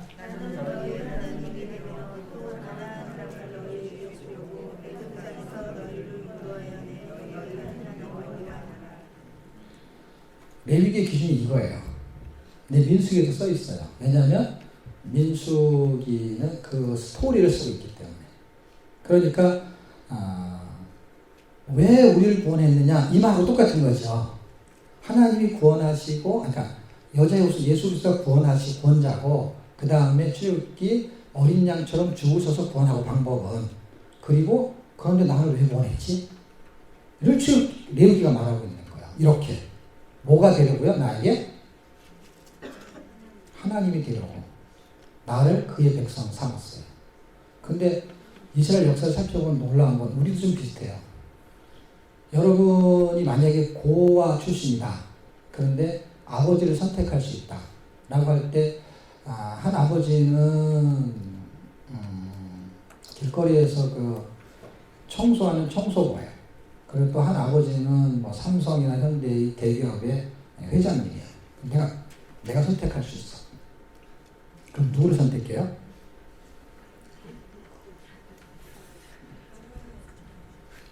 질문하는 사람이 좀 이상한 거죠. 특별한 사람이 있을 수 있지만 대다수가 어떤 아버지가 좋은 그런 게 있을 수 있잖아요. 그런 아버지를 선택할 수 있다면 그런 아버지를 선택하잖아요. 선택이 안 된 상태에 태어났기 때문에 우리 아버지가 저랬으면 좋겠어 하는 경우가 있는 거니까. 그러면 이 세상에 어떤 아버지보다 더 귀하고 대단하면 그걸 선택할 수 있다라는 거잖아요. 지금 제가 말한 거는. 근데 우리가 그런 분이 우리 아버지가 됐으면 좋겠어야지. 그분이 나 같은 사람을 자식 삼는 게 좋겠을까요? 입장을 바꿔놓고 생각하면 내 쪽에서는 선망의 대상이 되는 분이 나의 아버지였으면 좋겠은 것인데 내가 그 아버지 아들로 부합되지 않은 위치에 있다고 가정한다. 그게 높으면 높을수록 그러면 그쪽에서 나를 선택할 때 나 같은 것을 선택하기가 쉬울까요? 아니면 나보다 더 괜찮은 사람을 선택하기 쉬울까요? 네, 똑같은 입장인 거죠. 그런데 우리가 하나님이 나의 하나님이 되어달라고 해도 시원치 않은데 그쪽에서 나를 당신이 하나님이 돼주고 나를 백성 삼겠다고 하는데 여러분 잘 읽어보십시오. 그분이 나의 하나님이 안 됐으면 좋겠다는 거예요. 이 사람들은. 네. 우리는 논리적으로는 제가 한 말이 맞는 것 같은데 실제적으로는 그 하나님이 나의 하나님이 아닌 삶을 살잖아. 그러니까 아닌 것 같은 거와 똑같은 거예요. 하나님은 주인의 의미를 갖고 있어요. 주인의 의미라는 건 뭐냐면 그분이 주권을 갖고 있는 거예요. 이게 왕 같은 존재잖아요. 이분의 백성과 왕의 존재로 말하는 거예요. 그러면 그분의 주권을 인정해야 되는데 인정하지 않으면 그분의 백성이 되게 싫어하는 거예요. 그러니까 우상을 섬기는 거거든요. 돈을 섬기는 거, 자식을 섬기는 거. 그게 결국 그분의 주권을 인정하지 않는 것 쪽으로 가는 거거든요. 그러니까 기준이 분명해요. 우리를 거룩한 백성을 삼으려는 거예요. 너희 하나님이 되려고 하면서 구원의 그 방법을 하나 더 설명해요. 그 구원의 기준이 되니까. 그 예수님이 죽어야 되는데 어떤 형식으로 할 때 제사법과 거룩하게 등장해요. 그래서 화목제물을 주어줘요. 그래서 로마서 그 3장 25절에는 이 제사법으로 죽어서 우리를 구원시켜요. 거룩한 백성을 삼으려고. 그리고 민수기는 구원의 목적이죠. what? 구원의 복음의 핵심인 구원자, 그 다음에 출애굽기는 구원의 방법, 레위기는 구원의 기준, 이유, 그 다음에 목적이 있을 거 아니에요. 목적은 뭐예요? 당신이 영광 받는 거죠. 뭘 해서? 구원의 삶, 거룩한 삶을 살아줘야 되기 때문에. 그리고 신명기는 마지막 구원의 결과는 뭐냐 하는 거는 당신이 순종하게 만들어서 영광을 받으시겠다는 거예요. 그래서 순종을 하라고 말하는데 순종을 시키세요. 순종을 하게 만드세요. 그 성경 구절 하나만 읽고 10분 정도 쉬겠습니다. 신명기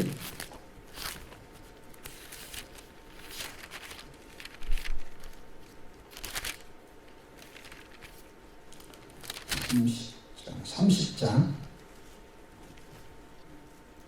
6절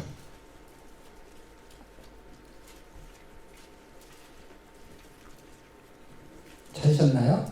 같이 읽어요. 시작. 내 하나님 여호와께서 내 마음과 내 자손의 마음에 할례를 베푸사 너로 마음을 다하며 성품을 다하여 내 하나님 여호와를 사랑하게 하사 너로 생명을 얻게 하실 것이며. 순종을 하라고 하는데 순종할 수 없었던 것이 40년 동안 광야 백성들의 이야기고 어떻게 보면 우리한테도 순종을 요구하셨는데 우리가 순종이 여태까지 안 됐을 수 있어요. 잘. 그런데 순종의 키를 나한테 갖고 있지 않은 걸 지금 설명하고 있어요. 순종의 키가 순종은 내가 해야 되는데 순종의 키는 누가 갖고 있어요? 하나님이 갖고 있어요. 그래서 마음의 할례를 베푸사 그분이 마음의 할례를 베풀어요. 그리고 마음과 성품 이런 걸 다 해가지고 여호와를 사랑하게 하사 그분이 해야만이 하나님을 섬길 수 있는. 그래서 그 뭔가를 우리가 해내잖아요. 그럼 어떤 사람들이 주님이 하셨습니다 하는 말이 사실 이 말하고 같은 거거든요. 내가 했는데 그분이 하게 하시지 않으면 불가능한 것이죠. 뭐가? 구원과 구원의 삶다. 구원은 내가 못하는 거 다 아시죠? 그래서 이거는 어떤 사람한테 얘기해도 99%가 그 말 금방 이해하는데 이 말은 금방 이해를 못해. 그래서 제가 하나만 더 설명하고 마칠게요. 구원을 우리가 할 수 없기 때문에 예수님이 십자가에 죽으신 건 맞죠? 그런데 구원의 삶, 순종, 사랑하기 하사해가지고 우리가 순종하게 하는 것도 우리가 못하기 때문에 임마누엘이 된 거예요. 그러니까 예수님의 죽으심으로 구원을 발생시켰어요. 그분의 살으심으로 나 안에 살아주는 것을 임마누엘이라고 해요. 우리가 스스로 살 수 있으면 그분이 내 안에 들어올 필요가 없는 거예요. 그래서 그분이 십자가에 죽으시는 거는 구원을 발생시키는 거고, 그건 내가 한 게 없어요. 나는 그냥 아멘만 한 것밖에 없어요. 이것도 똑같아요. 이것도 똑같아요. 그분이 실제로 나한테 역사하실 거를 믿는 것이 순종이에요. 그분이 나의 주권자가 되고 창조자가 돼서 내가 순종, 믿기만 하면 된다는 게 이 말이거든요. 그래서 임마누엘 돼서 그분이 주인으로 살아주시고, 그러면 이런 일이 발생한다는 거예요. 여기까지가 전반부 얘기하죠. 예수님의 옆구리를 창으로 찔러요. 창이 얼마나 세면 창조주를 찔를까요? 창의 세기. 창세기의 세기는 여자의 우선 예수 그리스도가 사탄을 밟아버리는 거예요. 그게 창세기예요. 그게 쉽죠? 여자의 우선. 출애굽기. 굽는데 뭘 굽까요? 굽기. 그 뭘 보여? 무교병과 어린 양을 굽지요. 네. 이름을 뜻을 가지고 실제 그 내용이 움직여요. 레위기. 위기 중에 위기는 레위기. 그 이름이 그것도 다 있어요. 한국말로 해석이 다 돼. 그렇죠. 네. 민수기. 민수가 쓴 광야의 수기. 민수기의 발음은 이렇게 하냐 어떻게 따라서 여성명사, 남성명사. 민수 그러면 남자고 민수기 그러면은 여자예요. 민숙이라는 사람은 그러면 민수기 이렇게 됩니다. 민수기가 되시나 보죠? 민수기가 쓴 게 아니라 민수가 썼대요. 우리 한국에서 아이들한테 책 이름 이렇게 보면서 이 책은 누가 썼어 이렇게 물어보잖아요. 그러면 어떤 것들은 뭐 마태복음 마태가 쓰고 이런 게 신약성경에 주로 있잖아요. 민수기는 누가 썼어? 민수가 썼다고. 실제 사례예요, 실제 사례. 그래서 저는 굉장히 기뻤어요. 한국 사람이 성경 하나 썼구나. 신명기. 오늘의 주제예요, 사실 이 신명기가. 신명기, 진기명기, 신명기. 하나님의 그 진기명기라는 건 스포츠 같은 거에서만 농구 같은 거 할 때 막 1초도 안 남았는데 이게 공이 손에서 떠났어요. 근데 부저가 올려버렸어. 그러면 시간이 끝난 건데 손에서 떠나면 그걸 인정을 하잖아요. 그게 골로 들어가잖아요. 그러면 그런 거 굉장히 진기명기에 들어간대요. 스포츠에서도 여러 개 진기명기가 있는데 지금 성경에서 진기명기, 신명기. 그게 뭐냐면 신명기 30 몇 장인가? 33장에 보면은 이스라엘 백성이 너 같은 백성이 어떻게 구원을 얻을 수 있냐? 너는 참 행복자다. 이런 말이 있어요. 그러니까 하나님의 구원이 진기명기, 신명기인 거예요. 하나님의 구원의 기술. 나 같은 사람을 구원시키는 거예요. 막 실력 있고 능력 있는 사람 구원시키는 거는 좋을지 모르는데 죄 많고 허물 많은 사람 구원시키는 거 그 능력이잖아요. 그러면 오늘의 결론. 제가 결론부터 말할게요. 오늘의 결론. 성도의 진기명기, 신명기. 성도의 진기명기가 뭐냐? 그냥 신앙생활의 진기명기가 뭐냐? 농구선수, 아니면 축구선수, 이런 사람들의 진기명기가 있잖아요. 그러면 신앙생활의 진기명기도 있을 거 아니겠죠? 어떤 게 정말, 저거 정말 신앙생활 대단하다. 그게 뭘까요? 아까 얘기 다 한 것 중에 있어요. 하나님의 진기명기는 나 같은 사람 구원한 거. 신명기 볼까요? 33장 29절. 제가 읽어드릴게요. 이스라엘이여 너는 행복자로다. 여호와의 구원을 너같이 얻을 백성이 누구뇨. 이런 말씀입니다. 그래서 하나님의 정말 진기명기죠. 그러면 성도가 신앙생활을 보여주는 진기명기는 뭘까요? 학습은 아니에요. 실제 뭔가 나타나야 되니까 운동처럼 이론, 농구 이론이 아니잖아요. 그렇죠? 실제 그걸 해야 되잖아요. 실제 하는 거로서 진기명기가 뭘까요? 그게 오늘 주제예요. 오늘 그게 할 얘기예요. 결론이에요. 결론. 그게 순종이에요. 뭔가 누가 여기서 얘기한 것 같아. 순종이 가장 진기명기예요. 공부는 되는데 순종은 잘 안 되잖아요. 그래서 그 핵심을 좀 얘기해 보고 싶습니다. 그 핵심의 내용이 결론인데요. 성경을 읽어야 되는 궁극적인 이유는 부자가 되거나 또는 청년일 경우에 결혼을 하거나 또는 대학을 졸업한 사람들이 취업을 하거나 그런 게 아니고 하나님께 순종하기 위해서 읽어야 되는 것입니다. 왜냐하면 그렇게 하게 하시려고 기록했기 때문에.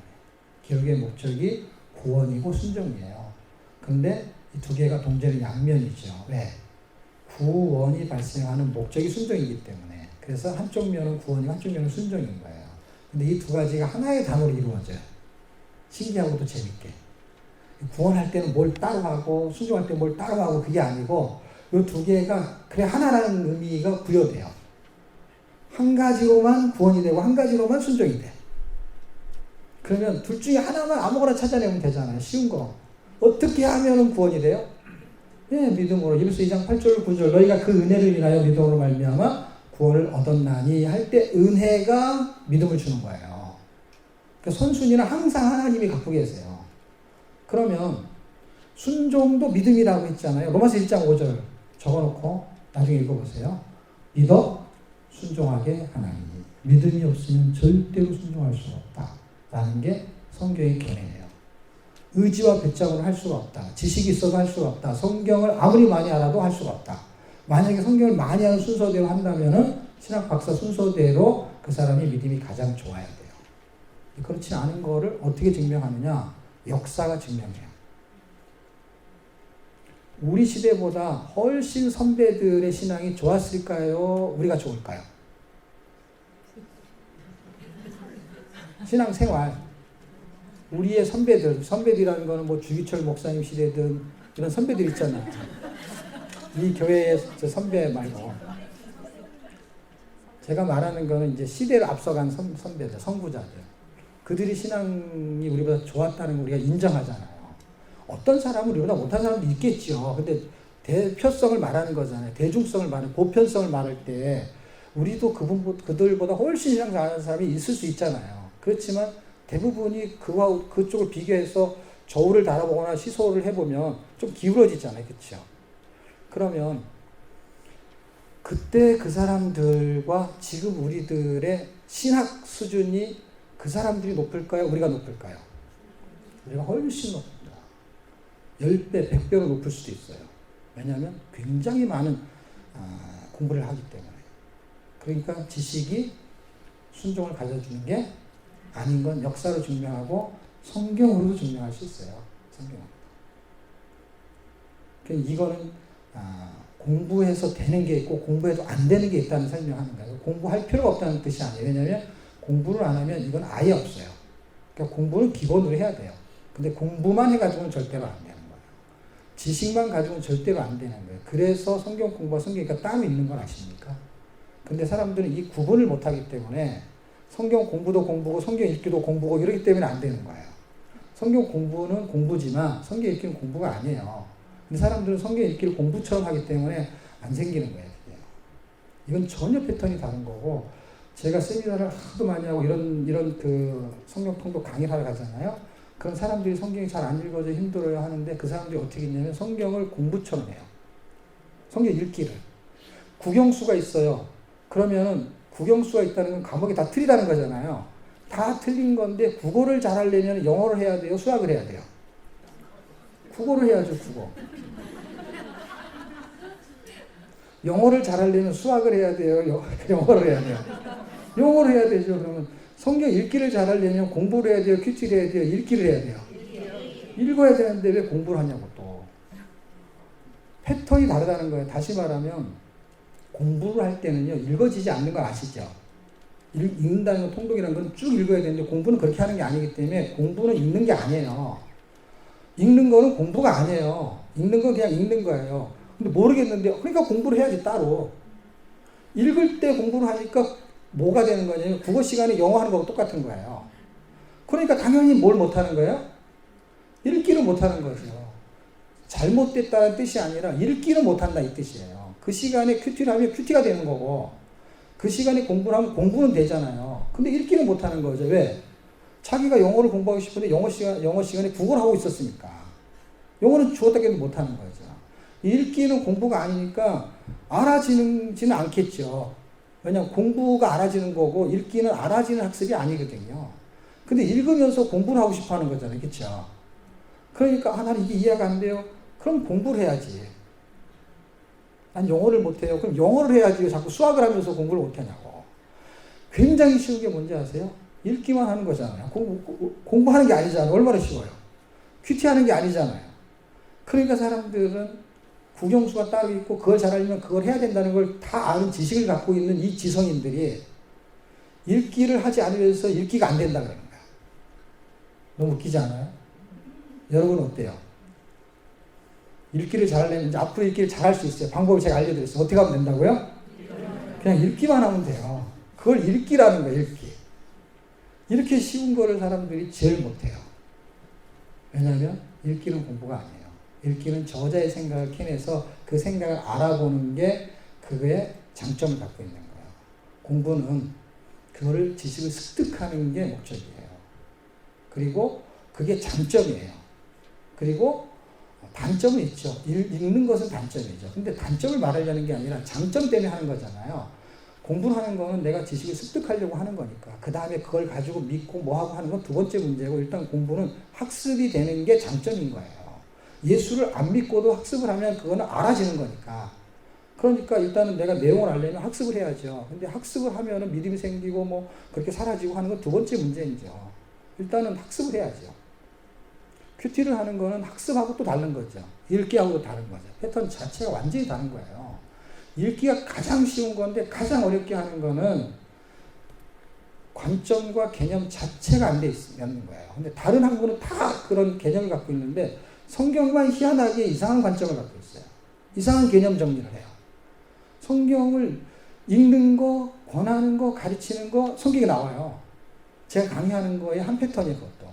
근데 지금은 이제 그 강의를 하는 게 아니라 지금 모세오경을 하는 거기 때문에 지금 이제 보너스로 그냥 하는 건데, 결국 실패하는 이유는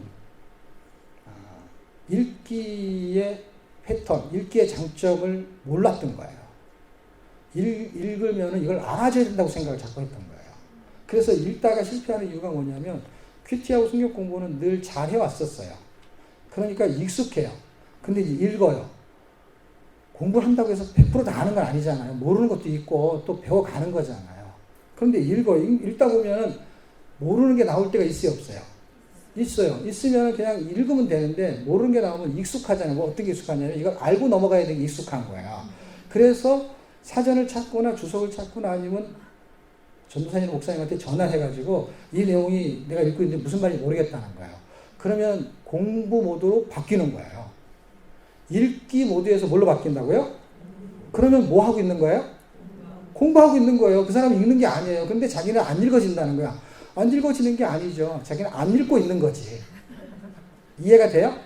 네. 공부를 하는 거지, 자기는. 그럼 공부 시간에 그거를 내가 읽는 게 여호수아다. 여호수아를 잘 모르겠다. 그럼 여호수아 책을 사다 놓고 공부를 하면 되죠.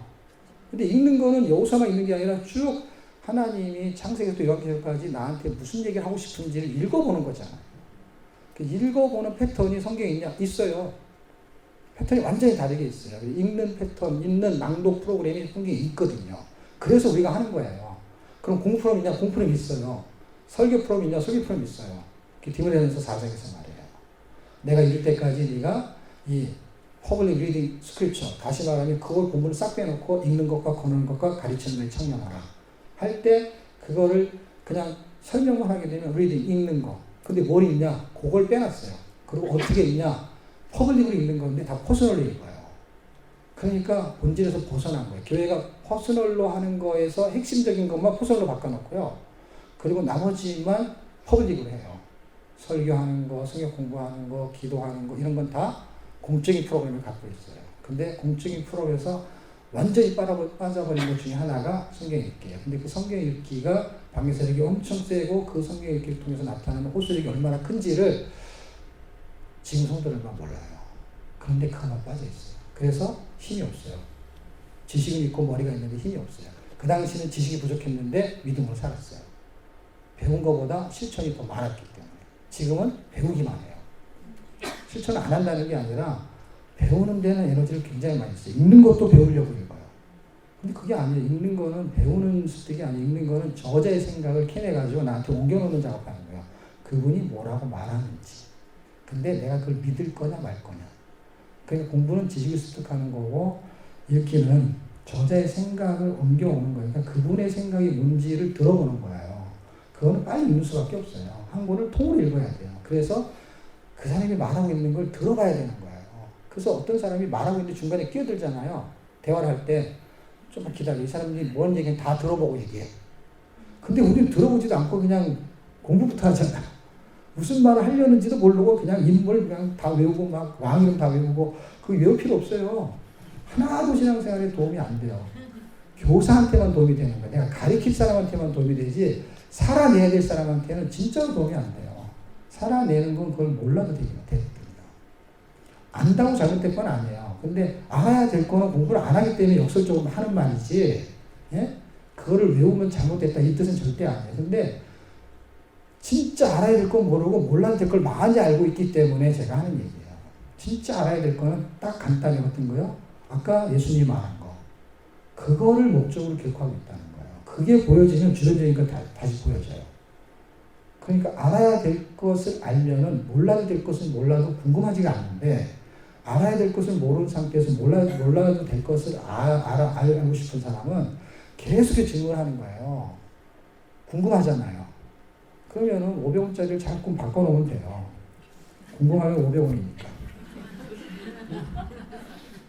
그러니까 그걸로 해결되는 일이 아니에요. 제가 질문을 하도 받아보고 보면요. 진리를 모르는 사람은 궁금한 게 되게 많고요. 진리를 알아버리잖아요. 그러면 궁금한 게 있어도 별로 중요하게 생각하지 않아요. 왜냐하면 우리가 모든 걸 알고 사는 게 아니거든요. 인생살이도 다 알고 삽니까? 모르는 게 훨씬 많죠. 근데 살아요. 답답하게 살지 않아요, 이 사람이요. 한국에서 태어난 사람은 한국을 다 가보지 않아도요, 답답하게 생각하지 않아요. 거기서 살고 있기 때문에. 그런데 한국에 놀러 온 사람들은요, 지도를 들고 다니면서 다녀요. 그리고 나보다 더 많이 가봤어. 근데도 그 사람들은 뭔가를 더 알고 싶어 해요. 우리가 이방처럼 성경을 보기 때문에 그런 거예요. 성경에서 살아버리면, 성경 안에 들어가면, 성경을 다 아는 게 아니지만, 성경의 원리를 알면, 그냥 다 알지 못하지만 사는 거예요.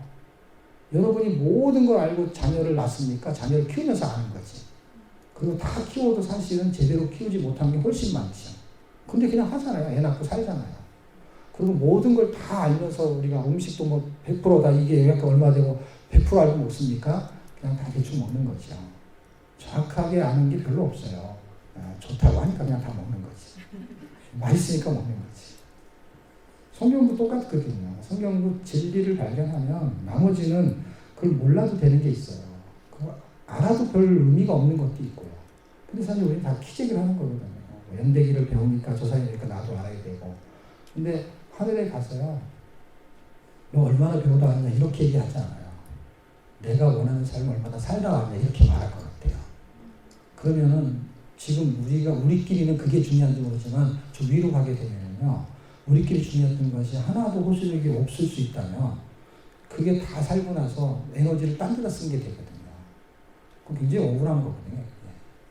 지금 성경이 우리한테 주는 그런 메시지들, 그런 원리들 이런 것들이 결국 결론에 도달하는 건데 그 결론에 도달하는 질문을 제가 한번 해볼게요. 그리고 연습 삼아서 한번 해보면 손가락으로 한번 해볼래요? 손가락. 아직 뭐 졸릴 시간 아니지, 그렇죠? 밥을 먹어야 졸린데 끝나고 보니까 성경은 하나님의 비밀로 그리스도의 생명이 사람에게 임마누엘 되어 하나님을 경외하는 신비로 살게 한다. 네, 다 글자로 위해서 제가 한 번 더 할게요. 성경은 하나님의 비밀로 그리스도의 생명이 사람에게 임마누엘 되어 하나님을 경외하는 신비로 살게 한다. 손가락으로 이제 해보면은, 손가락 하면 기억나기가 좋거든요. 그래서 이렇게 해보면 보세요. 성경이 주어잖아요. 그렇죠? 그 다음에 경외하는 걸 끝나잖아요. 성경이 이렇게 만들겠다라는 거예요. 여기는 하나님, 예수님, 성령이 이렇게 움직이는 거예요. 그러니까 성경은 하나님의 비밀이에요. 그럼 하나님에 대한 이야기를 쓰는 거예요. 그런데 그 하나님의 비밀을 예수 읽으면은 하나님의 비밀은 그리스도라고 말해요. 하나님을 알려면 그리스도를 알아야 되는 수밖에 없어요. 그래서 그리스도에 대한 언약이야. 다 구약, 오실 예수님, 신약, 오신 예수님. 그래서 구약도 언약이고 신약도 언약. 그래서 성경은 언약 안에 감춰진 비밀이에요. 그래서 모르는 거예요. 그러니까 머리가 좋아도 모르는 거예요. 근데 어떤 사람은 아니야. 그쪽에서 알려주면 아는 거예요. 저는 성경 읽다가 그분이 알려주셔서 아는 얘기를 얘기하고 있는 거예요. 책에서 본 얘기가 별로 없어요. 지금 제가 하는 이것도 지금 이게 여러분이 틀리면 틀리다고 맞으면 맞다고 말할 수 있지만 이거는 어떤 학자가 말하는 거 아니에요. 그냥 제가 말하는 거예요. 근데 읽어보니까 이렇게 말해요. 성경은 그렇게 살라는 거예요. 그렇게 살라는데 전도서 12장으로 돼 있잖아요. 12장 14절이 마지막 절인데 13절에 거의 마지막 절이 뭐라고 써있냐면 이게 인생론이잖아요. 결국 이 진리를 다 들었으니 하나님을 경외하는 것이 사람의 본분이다. 이걸 끝나요. 근데 우리가 4장 10절 읽었잖아요. 하나님이 그렇게 말했잖아요. 전도서에 솔로몬이 그렇게 말한 거는 우리는 그렇게 한 사람하고 말할 수 있어야 돼요. 왜냐하면 하나님이 말한 걸 자기가 다시 말한 거잖아요. 하나님이 사는 날 동안에 당신 경외하게 만들겠다는 거잖아요. 근데 일의 결국을 다 들었으니 밥 먹고 살고 그 다음에 자기들이 보는 걸 그만 적이 한 번도 없고 그렇게 살아왔던 솔로몬 지혜도 그렇게 많았고 근데 그 지혜를 가지고 겨우 알아낸 게 뭐예요? 성경이 써있는 거 그거 알아낸 거잖아요. 일의 결국을 다 들었으니 사람이 하나님을 경외하는 것이 사람의 본분이라는 거예요. 그게 구원의 삶이에요. 그 경외하는 것이 순종이라는 것으로 설명하고 있는 거예요. 신약과 구약이. 그래서 그 세 개의 단어만 설명하면은 창세기서부터 어차피 그 내용을 공부하는 건 시간이 많이 걸려요. 제가 말하는 구속사의 내용이 창조시대에 창세기 하나만 해도 창조, 거기에도 구속사의 진리가 있어요. 창조, 타락, 홍수, 바벨 전부 다 들어있어요. 그러니까 조직적으로 공부하게 되면 시간이 엄청 많이 걸리죠.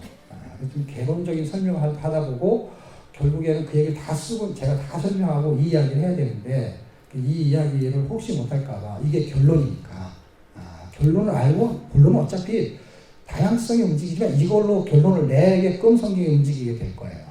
왜냐면 이게 목적이니까 결론 목적이. 그런데 구약과 신약이 통틀어서 지금 이렇게 하나님을 경외하게 만드는 그 일을 하게 하사를 우리가 아까 30장 6절 읽었잖아요. 그렇게 이분이 하고 있는 거야. 하게 만드는 것이요. 그렇게 만드는 건데 우리가 못하는 이유는 일단 개념 정리가 잘 안 돼 있어요. 개념 정리가 안 돼 있고 논리적인 접근과 그 다음에 실제적인 접근이 약간 달라요. 그래서 못하는 것 뿐이에요. 이것만 잘 알면 읽어지면서 굉장히 많이 달라져요. 오늘의 교회 성도들 중에서 큐티, 1대1을 굉장히 잘하는 그런 레벨이 제 강의를 들으면요. 큐티가 완전히 바뀌어요. 보는, 제가 설명한 성경을 가르치진 않아요, 저는. 제가 뭘 설명하는 거냐면, 여기서 예수님이 눈을 뜨게 하고 마음을 열게 하는 것처럼 저는 관점과 개념 정리를 해주는 거예요. 어떻게? 성경의 그 문자 그대로. 성경에 기록된 거를 설명하는 거예요. 제 간증이 아니고. 그러면은 눈이 열려요. 왜 눈이 열리냐면 거기 원래 써 있었는데 그게 안 보였던 거예요. 근데 그게 말하는 거를 찾아내잖아요. 그러면 시각이 바뀌어요. 시각이 바뀌면 다른 것도 그렇게 바뀌어요. 이런 목적으로 이게 썼던 거였었구나 원래. 근데 내가 그렇게 몰랐었구나 하는 거. 원래 알았던 건데 관점이 다르게 내가 듣고 싶고 내가 알고 싶은 대로만 읽었기 때문에 그쪽에서 말하고 싶은 원리를 몰랐던 거예요. 그러니까 엄마가 말하는 거 애가 절대로 못 알아듣는 거 아십니까? 엄마가 말하는 거 엄마는 그 심정이 있잖아요. 근데 애는 잔소리로 듣잖아요. 그럼 우리가 이 성경이 말하고 있는 게 알아듣지 못하는 거는 글자를 몰라서 못 알아듣는 게 아니라 의도를 모르는 거거든요. 근데 아이가 의도를 알기 시작하면 어때요? 엄마가 나를 그래서 사랑해서 말했구나. 이렇게 평가할 수 있는 거고 정리할 수 있는 거거든요. 그러니까 성경이 지금 왜 이렇게 말하고 있는지를 알아먹을 수 있는 나이가 되거나, 아이들의 나이는 이런 거잖아요. 네가 커가지고 애를 낳아라. 그럼 금방 알잖아요. 하나님의 심정을 알아야만 그걸 안 되니까요. 사전적인 지식으로는 알 수가 없다니까요. 사전적인 지식으로는 엄마가 너를 어떻게 키웠는지 알아라는 걸 설명해도 소용없다니까요. 자기가 엄마가 되면 그냥 끝나는 거야, 게임이. 그러니까 성경이 여태까지 몰랐는데 하나님의 마음이 느껴지면 이게 알아진다니까요. 원리가 그렇다는 거예요. 그러니까 그 원리를 지금 설명하고 있는 거예요, 성경은. 제가 이제 예를 들어볼게요.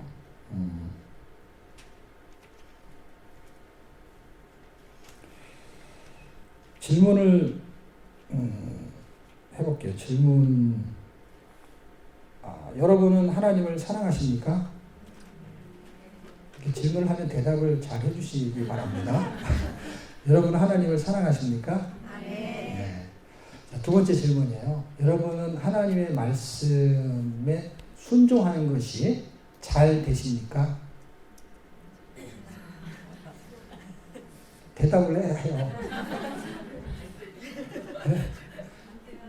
네, 잘이라는 건 뭐냐면 여러분 순종을 하십니까 안 하십니까 이렇게 물어본 게 아니고 일단 순종을 하려고 하는 의도에서 말하는 거예요. 네, 순종을 하려고 하는데 순종이 잘 되냐 아니면 잘 안 되냐 이걸 물어보는 거예요. 상대적으로 잘 됩니까 아니면 잘 안 됩니까? 잘 안 되죠. 그런데 아까 말한 그 사랑과 순종이 같은 의미를 갖고 있다면 우리가 틀리게 대답을 한 거예요. 순종이 잘 안 되면 사랑도 잘 안 되는 거예요. 이게 같다라는 것을 사전적으로 찾으면 별 의미가 없고, 왜냐하면 사전적인 지식은 달라요. 그러니까 사전을 공부하는 게 오류가 있다는 게 제 말은. 그런데 성경의 문자의 문장에서 설명하고 있다면 그게 정확도가 있는 거예요. 왜냐하면 의도를 가지고 말을 하는 거니까. 그럼 제가 성경 구절 2개를 가지고 신구약 성경이 우리한테 정말 말하고 싶은 경애와 사랑이 순종이라는 걸 한 단어로, 아까 말한 것처럼 구원과 순종은 믿음에서 온다는 것이 설명했잖아요, 성경 구절로. 그러면은 알았습니다. 믿음으로 오는 건데, 믿음이 있어야만이 하는 건데 어떤 걸 하냐? 사랑이든 순종이든 경외든 하는 건데 이게 하나의 단어로 순종으로 귀결이 된다는 거예요. 이 두 단어를 제가 의미적, 다시 말하면 성경 구절로 정확하게 문장 속에서 여러분 이해가 된다면 내가 틀리게 되었구나. 뭐가? 내가 하나님을 사랑한다고 했지만 사실은 하나님은 사랑을 못 받고 계셨구나. 내가 생각하는 사랑을 한 거지 그분이 원하는 사랑을 하지 않을 수도 있다. 라는 거를 성경 구절에 찾아내는 거예요. 어차피 저는 여러분이 그렇게 살았는지 안 살았는지 저는 몰라요. 그러니까 여러분이 판단할 수 있는 거예요. 물론 내가 정말 하나님을 사랑했는지 그리고 하나님이 내 사랑을 받으셨는지 그게 순종이라면 아닌 거죠. 그러면은 뭐가 틀린 거냐? 내가 생각하는 사랑을 한 거지. 그분이 원하는 사랑을 한 게 아니고 그걸 정확하게 2개의 성경 구절로 해결이 돼요. 창세기 22장 12절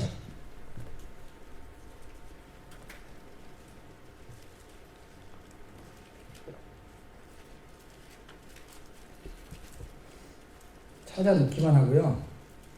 읽지는 않고 제가 그 문장 갖고 계셔요. 제가 그냥 설명을 할게요. 창세기 22장 12절은 이삭의 범죄 사건이에요. 아시는 분은 다 아실 거예요. 그런데 이삭의 범죄 사건이 어떤 거냐면 이삭 애가 없는데 애를 줬잖아요. 그래서 정말 기적 같은 일이 벌어졌어요. 100세나 나돼갖고 애를 낳았잖아요. 그런데 애가 장성했어요.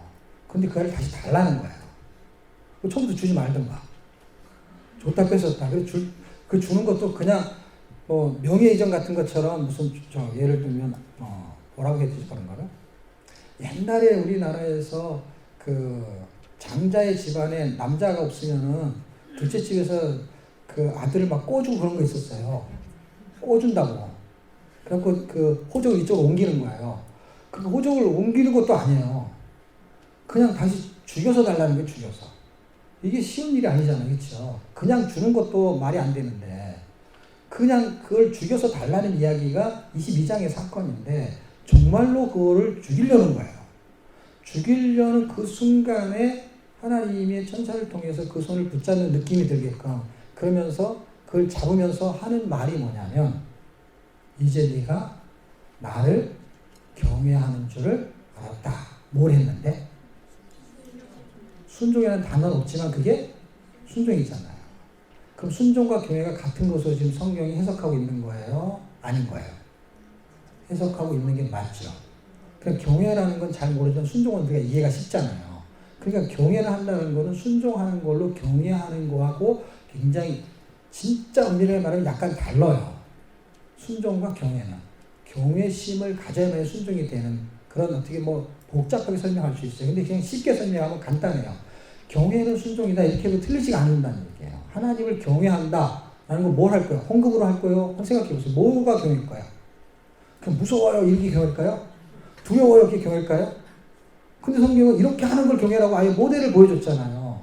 이게 정확한 거잖아요. 그거를 할 수 없는 걸 했잖아요. 근데 그거를 순종인데 순종은 뭐가 있어야 한다 그랬죠? 믿음, 사랑이 있어야 되는 건 이제 다른 거고 순종을 하려면 아까 제가 얘기했잖아요. 구원을 받으려도 믿음이 있어야 되고 순종하려면 믿음이 있어야 되고 예배서 2장 8절 9절 그 다음에 로마서 1장 5절 정확한 소위 구절 있잖아요. 그렇죠?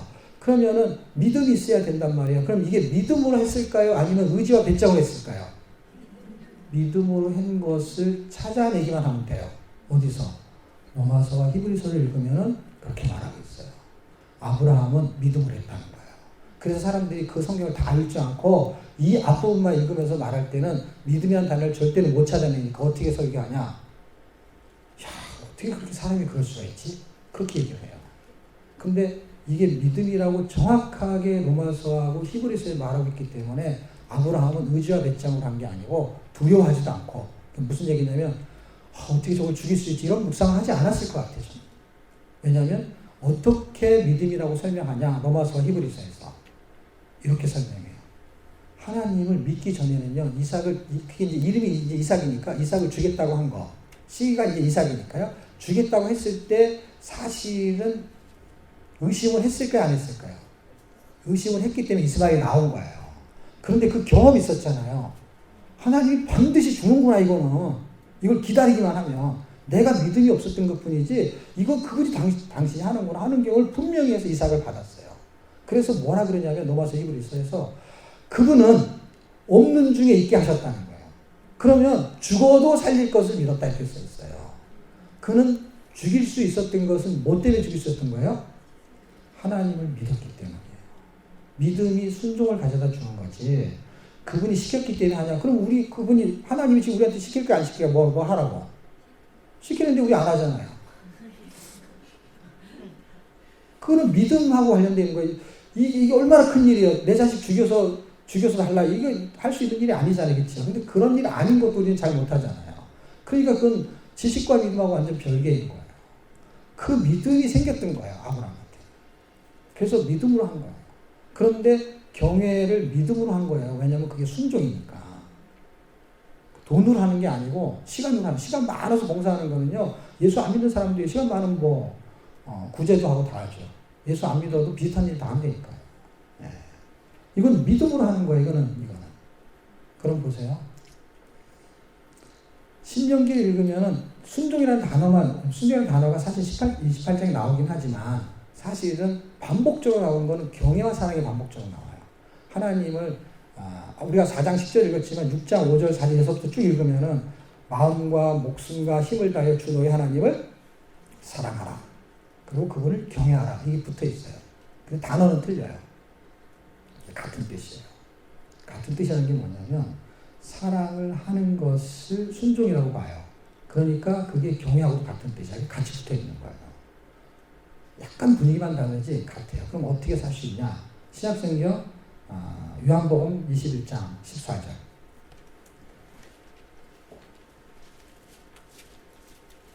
아니죠. 14장 21절. 거꾸로 했네요.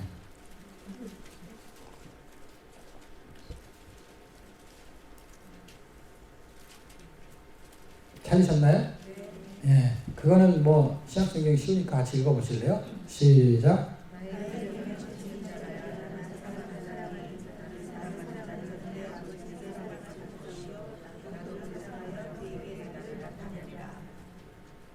설명할 필요가 없죠.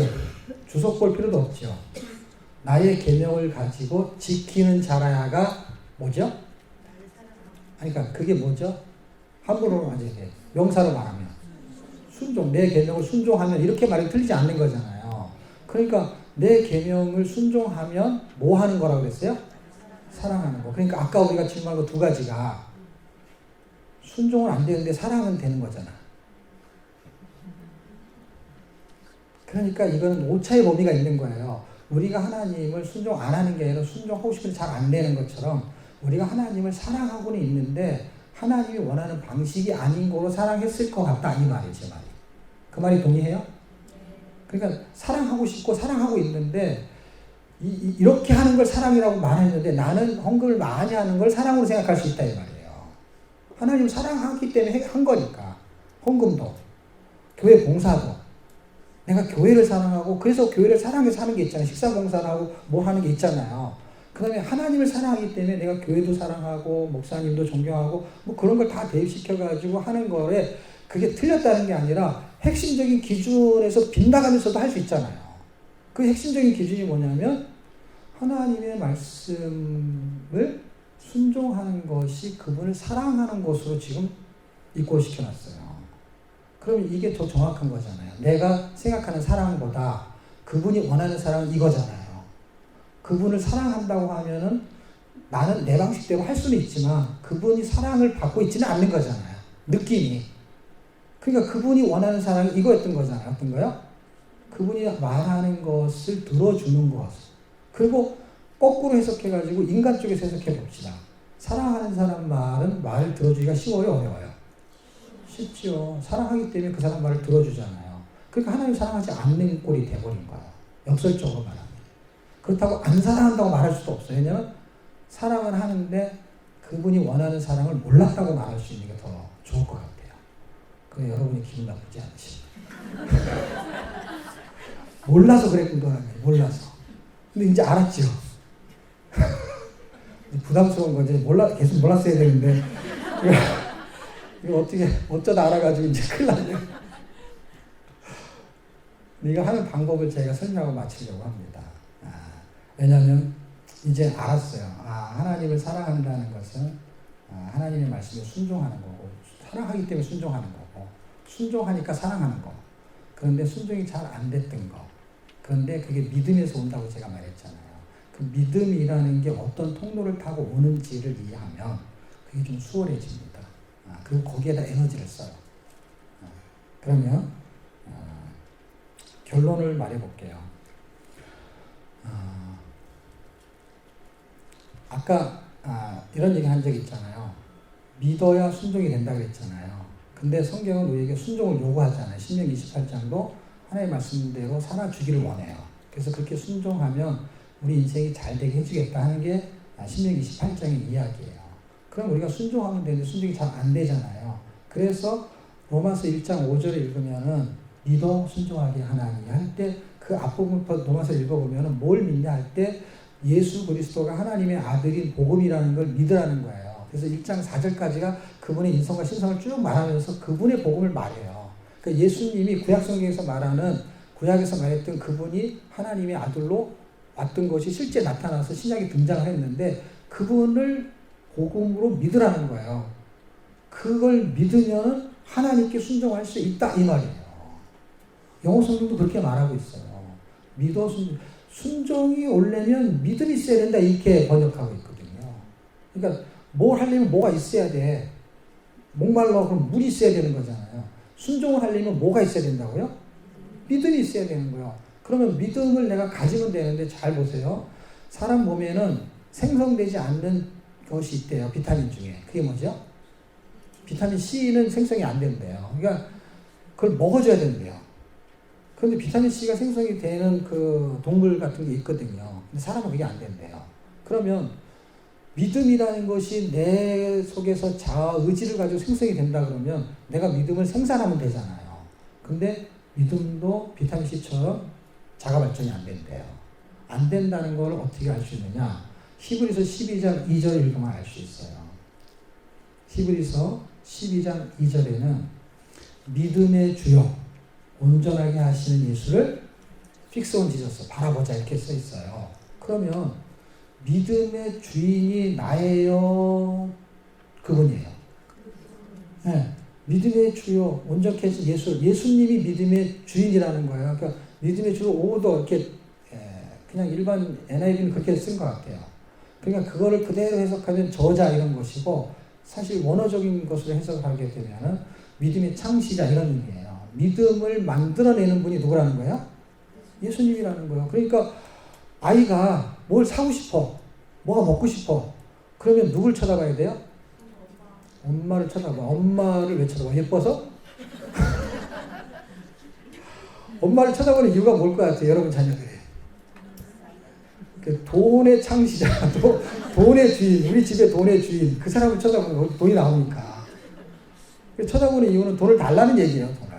지금 여기서 fix on Jesus를 하는 거는요, 그냥 예수님을 그냥 쳐다봐, 이런 의미가 아니에요. 예수님한테 뭐가 나온다는 거예요? 믿음이 나온다는 거예요. 믿음을 받아내려면 어디를 쳐다봐야 되냐? 예수님을 바라봐야 된다는 거예요. 그분한테서 믿음이 생성된다는 거예요. 그래서 믿음은 은혜로 주는 거예요. 너희가 그 은혜를 인하여 믿음으로 말미암아 우리에게 믿음을 주는 게 그리스도거든요. 그 믿음 때문에 구원을 받은 거고, 그 믿음이 있어야 뭘 할 수 있어요? 순종할 수 있는 거예요. 그러니까 순종의 비밀은 믿음에 있는 거예요. 그렇죠? 근데 그 믿음에 있는데, 믿음이 그분한테 오는데, 그분의 뭐를 통해서 오느냐 할 때 로마서 10장 17절이 굉장히 중요한 기예요. 그래서 성경을 읽는 거예요. 그 실제 성경을 읽지 못하게 하고, 그 다음에 방해하는 세력이 있어요. 그것까지 알게 되면은 제가 말하는 게 정말 중요하다는 걸 알게 될 거예요. 로마서 10장 17절에는 믿음은 들음에서 나고 들음은 그리스도의 말씀으로. 믿음은 들음에서 난다 할 때 들음은 그리스도의 말씀이야. 근데 구약 성경이 있는데 예수님에 대한 말씀이 하나도 없네. 근데 누가복음 우리가 읽어봤잖아요. 거기는 다 예수님의 생명의 말씀이 숨겨져 있다고 했잖아요.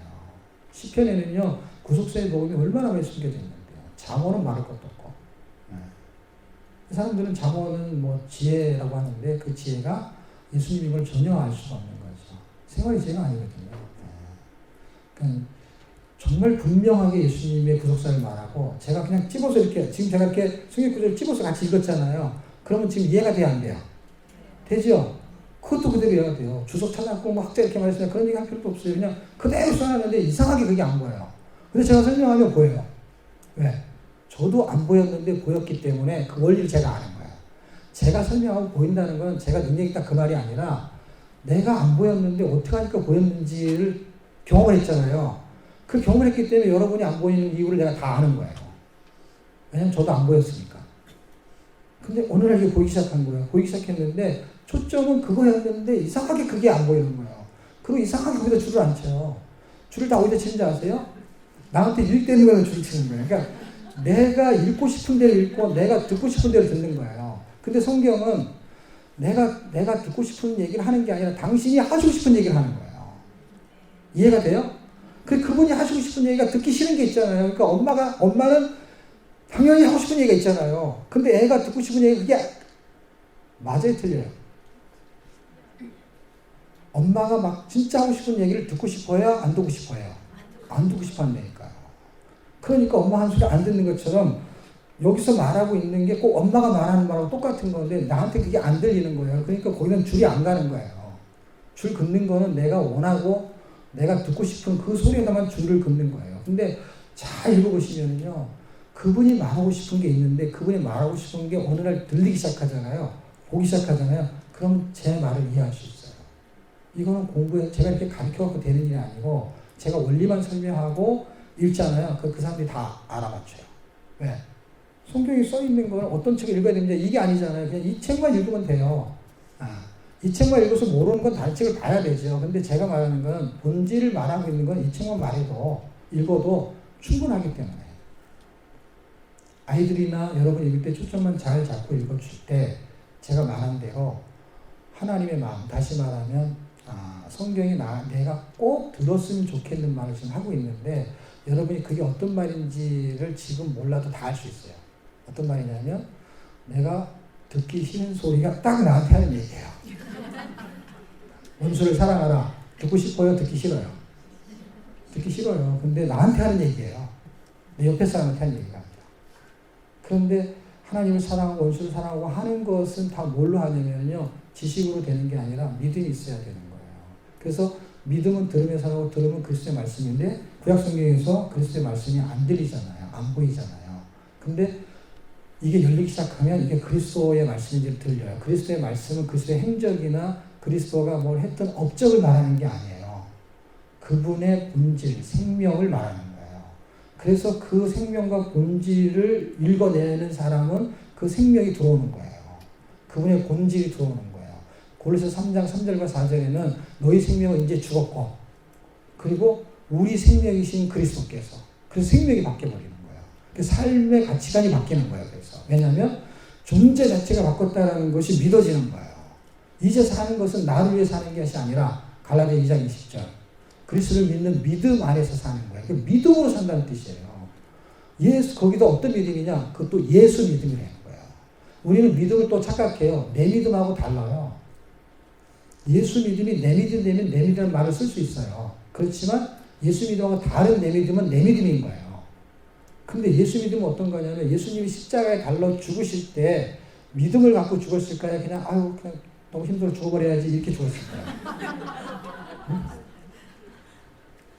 요한복음 읽으면요 예수님은 하나님의 명령을 받고 왔다고 써있어요. 어떤 명령? 영생을 얻게 하는 명령. 영생을 얻게 만들기 위해서 네가 뭔가 해야 된다는 거야. 그래서 자기는 그 명령을 받고 왔다고 써요. 진짜로. 단어도 명령이고. 그리고 뭐 어떤 명령이냐? 영생이 명령인 거예요. 영생을 우리한테 주려는 것을 명령을 받고 왔다는 거예요. 요한복음이 이야기합니다. 근데 그 영생을 주기 위해서 어떻게 되냐? 자기가 죽어야 된다는 거예요. 하나님 미랄이 되고. 그러면서 십자가에 달려 죽으실 때는 그분이 죽으실 때는 나에게 영생을 줄 수 있는 믿음으로 죽었을까요? 아니면 그런 믿음 없이 그냥 죽었을까요?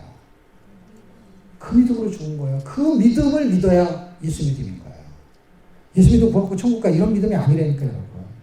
예수님이 어떤 심정으로 죽으셨는지의 믿음을 말하는 거야. 그렇게 성경에 써있냐? 다 써있다니까요. 여태까지 그게 안 보이는 거예요. 안 보였지만 다 읽었던 거예요. 근데 전부 예수 믿음이에요. 하나만 찾아볼게요. 5분 남았습니다. 디모데 전서 후서에 다 있는데 어쨌든 디모데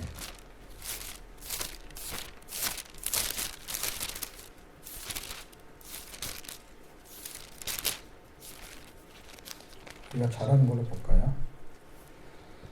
디모데 후서 4장 15절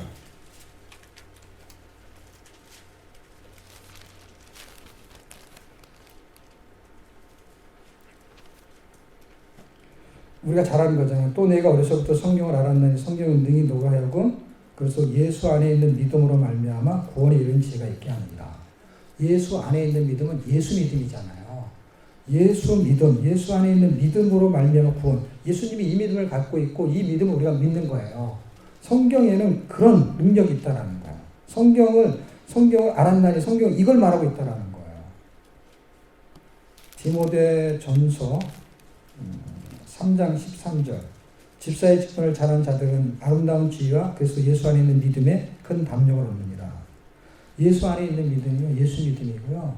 그 다음에 그 믿음이 내게 어떻게 영생을 가져다준 죽음. 그분이 부활하셨어요. 어떤 것을 부활하셨냐? 그분이 우리 안에 부활하셔서 십자가 사건, 그분의 죽으심, 부활, 그분의 살으심, 죽으심을 통해서 우리에게 구원을 발생시키는 믿음을 갖고 죽으신 거고 그분이 살아나심을 통해서 그 부활을 믿는 우리에게는 우리가 구원의 삶을 살 수 있는 임마누엘로 구원하신 거예요. 살아나신 거거든요.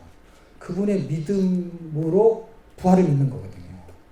부활하신 목적과 이유를 그분의 믿음이 우리한테 전수가 될 때 그게 진짜 믿음인 거거든요. 그 믿음이 있어야만이 형식에서 벗어나는 신앙의 삶을 살아낼 수 있는 거거든요. 왜냐하면 믿음이 생겼기 때문에 그냥 되어지는 거예요.